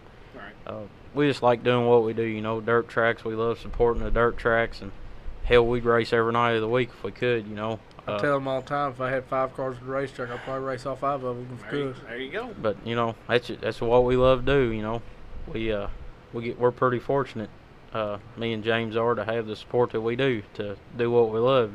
Yeah, this year's been by far my best year ever. I've never had this kind of support, and I can't be more thankful, Like I said, Trent, he put me in a wagon, some of the best equipment I've ever had, and I can't thank him and all the people that makes it possible enough, And I just appreciate it, I can't, words can't describe how thankful I am, because like I said, if it wasn't for them guys, I wouldn't be racing this year. I wouldn't have a chance to race.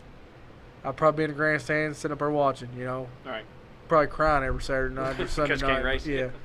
But I got to throw thanks out there to my mom because she a lot of times on race nights on Fridays, my old lady, my wife, not my old lady. Watch that.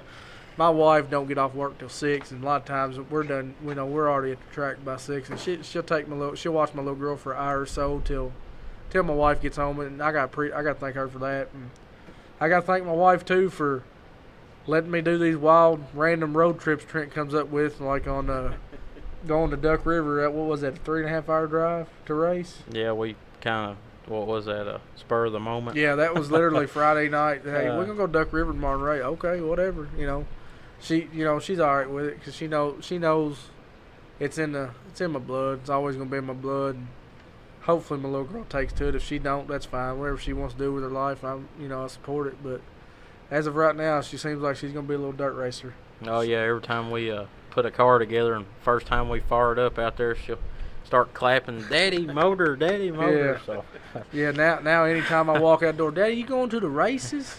No, I ain't going to races. Where you going? Trent and Courtney's? Yep. That's where I'm going. She knows where I'm going. Work on a wagon or work on a race car. So, There you go. I got to thank everybody. I like I said, I can't thank them enough. Trent especially, his mom and dad, my mom and dad, Chuck. Got to throw Chuck in there. A buddy of mine. He helps a lot. Like I said, I can call him and he'll come and help us anytime. He probably would have come up here and sat and listened if we'd called and invited him, but we didn't. Sorry, Chuck. But I just can't thank him enough. I keep saying it, but I'm really appreciative because this is the best year I've ever had. I've finished second twice. I've won the rest of them at the tracks our home tracks, and I've won one at Paducah. I can't, it's just been a great year. Right. I'm blessed this year for sure. Well, that's awesome, man. And like I said, from the bottom of our hearts, we appreciate you guys giving up your time. Come sit with us and, tell you stories and get the things out there because it's important. Just like you said, man, I don't consider you guys little guys at all. A lot of people know who you are. Some people might not know who you are. But after today, I think they got a good ballpark on who you guys really are and what you're all about and where you intend to go and what you intend to do in racing. So Yeah, most definitely, I consider us a little guy, but like you said, some people may not, and now they know who's associated with the wagon. That's right. So, guys, again, appreciate you coming on, and hope we come back again soon, and we can sit and talk and see what's new. And you never know when that wagon gets up to cruiser. You never know what might happen, and it might be a whole different game, and it'd be a whole different set of stories. Oh, it's gonna be some stories, I'm sure. Well, guys, appreciate it, and we'll talk to you next time. Okay. Thank you, man. Thank you. Breakdowns, collisions, lockouts, things can happen on the road at any time. That's why you should call Martin's Towing and Recovery. They have years of experience to help you in your time of need. Within minutes, we can provide you towing service, jump starts, gas refills, and even unlock services to get you back on the road. We are proud to be able to provide honest, dependable service that our customers have come to trust. Please give us a call 24 hours a day at 270-929-0718 for all your automotive emergency needs. Well, we're back from the break once again, and we're going to throw the checkered flag on this one. We got to go through the tech line.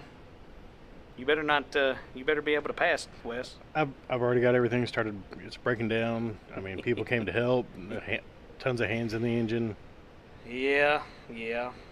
But hey, you know what? What about that show? I tend to say it every single time. I enjoy talking to our guests. I enjoy getting to know them, and today was no different. And it wasn't. And I'm glad that James and Trent took their time to come on here because, I haven't got a chance to sit and talk to those guys a whole lot. And I know who James and Trent are, but I learned so much today, especially, his relation to Sam Hines. Mm-hmm. We hear how many people comes on this show and talks about McHenry. Right. You know what I mean?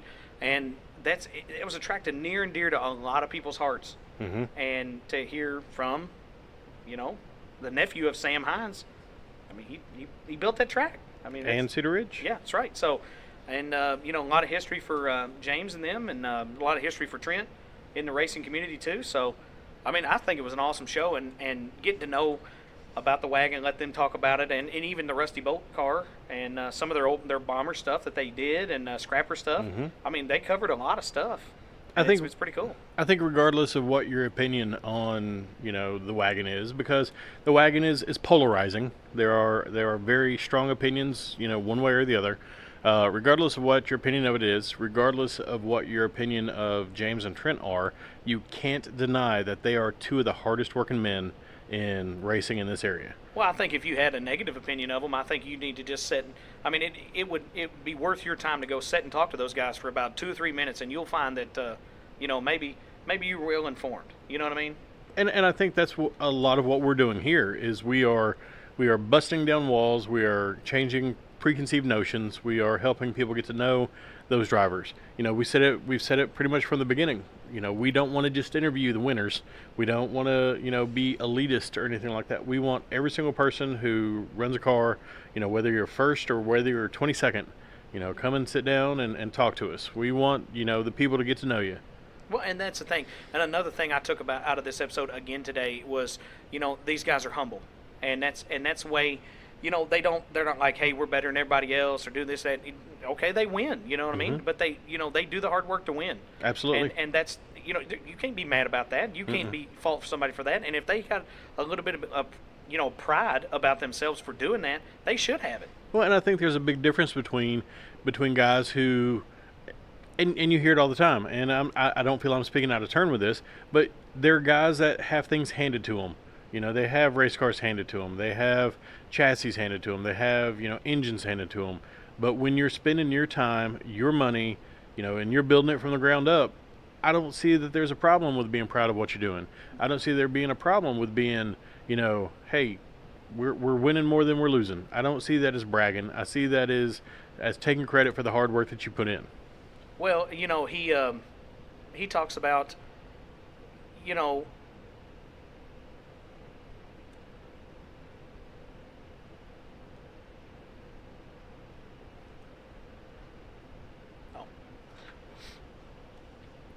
and James talks about, he kind of considers himself the little man.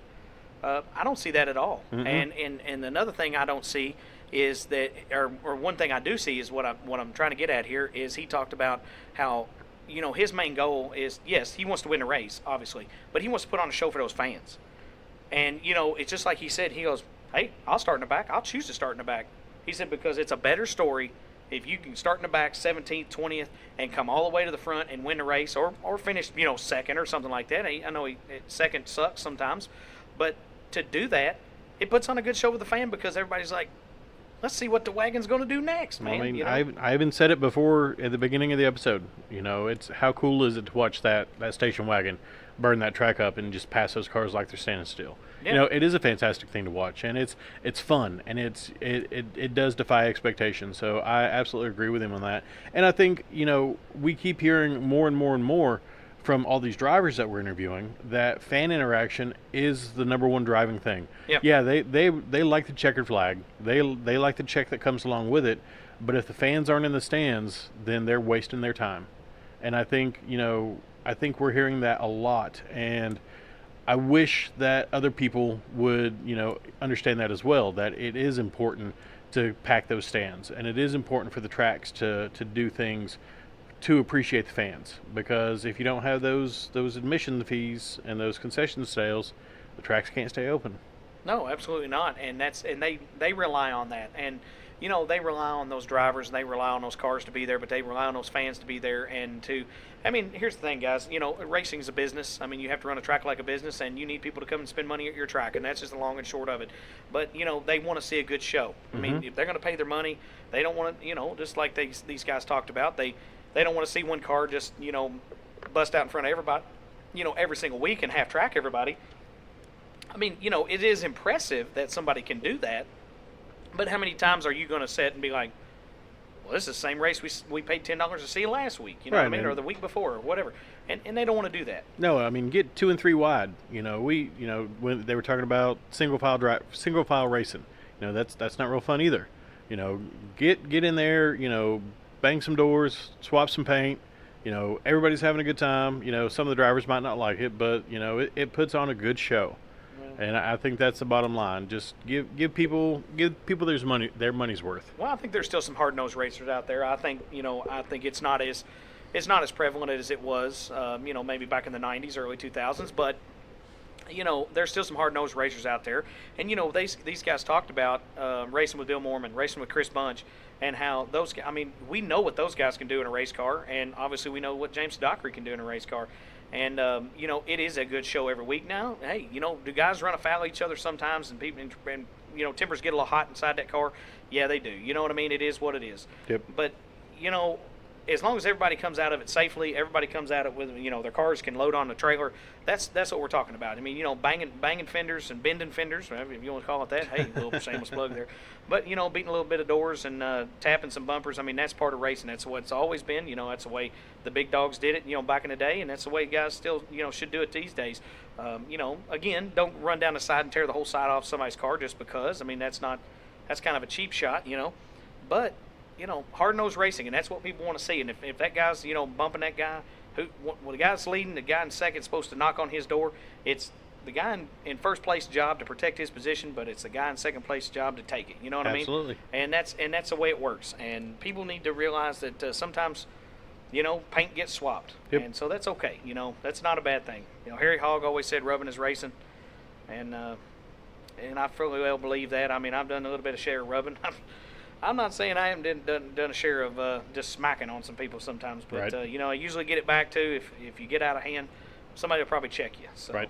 But anyway, like I said, it's been a great show, and these guys had told some great stories, and 2 solid hours with these guys, and I think we could have went 3 for sure, just like we always say. Part 2. Absolutely. We need to give our fans a little bit more what they want, and have them come back on again. Oh yeah, absolutely, because they've got still a half a season ahead of them. You know what I mean? And who knows what they're going to do next year? I've heard talk of a cruiser car, and maybe they're going to do that, and hopefully they do, and I wish them success at that. And I'm hoping that, and that'd be cool, because if they're in cruiser, maybe if I'm running cruiser, I get to race with him. Absolutely. So because I've never got to race with James, and that'd be cool for me. Because I absolutely know the story of his career, Mm-hmm. and it changes my perspective inside that car too, because I know these guys. Not that I'm going to take it easy on them, and I expect them to take it easy on me, but at the end of the day, it's just like he said, temperatures get a little hot in that race car, and there ain't no friends on a racetrack, and there's not, and there shouldn't be. It is what it is. There's teammates, but hey, both your guys' job is to win the race. It don't matter if you're teammates or not teammates, friends or no friends. We get back in the pits, everybody can sit on each other's trailer and have a great time and talk and tell stories, and that's the way it should be. Mm-hmm. But when you're out there to race, and you need to take care of what you got to take care of. Agreed. So, it's one of those things, man. That's still the old school way of thinking, and, I've always been in the old school. I come around when the tracks were in good times, and he gave his take, and he said that, we're struggling. State of racing, he said we were struggling. But we're coming back a little bit. Again, he's kind of of the opinion that we may not get back to where we were at one point, but eventually I think we will, get to a good place. And I think we're getting to there's that spot now to where we're getting into a better place. Right. Because car counts are coming up, track surfaces are getting better, facilities are, doing what they need to do to improve, to make sure that they've got a great facility for the stands and a great facility for the drivers to come and race. Absolutely. So hopefully it just continues to improve, and we love what we're doing, and we love supporting the drivers and the tracks and other fans alike. So, can't wait to do some more. Absolutely. So, guys, it's been a great, again, we can't say enough. It's been a great show. Every one of them are great. I full well believe that. I hope you think that they're great. I don't care who's on here. We're having a great time. Agreed. And I think that they're having a great time too. So, with that, what we've got to do? We've got to pay the bills. We do. So, sponsors here at the podcast and the race car, Mach 5 Race Cars, Parts and Carts, Fairview IT Management, Martin's Towing Recovery, Chad's Barbershop, Glenstone Construction, Slingshot Media, Red Star Graphics, High Octane Racewear and Graphics, Winley's Carburetor and Dine Shop, Lori Kimball, Realtor at Home Realty Company. Incorporated, yeah. Company Incorporated. Just look up Home Realty. You got it. Yep. And she can help you out there. So, if you need to find us, you can find us on iTunes, Google Play, Podcast Addict, Podbean.com, Stitcher, TuneIn, Spotify, iHeartRadio, YouTube. Find us on the web at Facebook, Conway Racing Team, and the Ben Fender Podcast is on Facebook now with its own page. Twitter at Conway Race Team, Instagram Conway Racing, www.conwayracingteam.com, and www.thebenfenderpodcast.com. You can use either one of those. right? That's correct. So, Regional Motorsports Power Hour every Monday night, Maloney's in Owensboro, 7 to 8:30. Blake Smith, our good friend, he's the host of that show, and he does a heck of a job and getting those interviews out there, and has a great time doing it. We work closely with Blake, talk to him pretty much every day, and he's a great guy and doing a great thing with the radio show. You can find them every Monday night. Again, Maloney's in Owensboro, 102.7 ESPN The Game, 94.7 WBIO, or any Cromwell station, including the AM stations for anybody that might still have an AM radio. Mm-hmm. So, pretty good deal there. Agreed. So, well, we've come to another end of a show. We have. Time to say goodbye. To you and all your friends.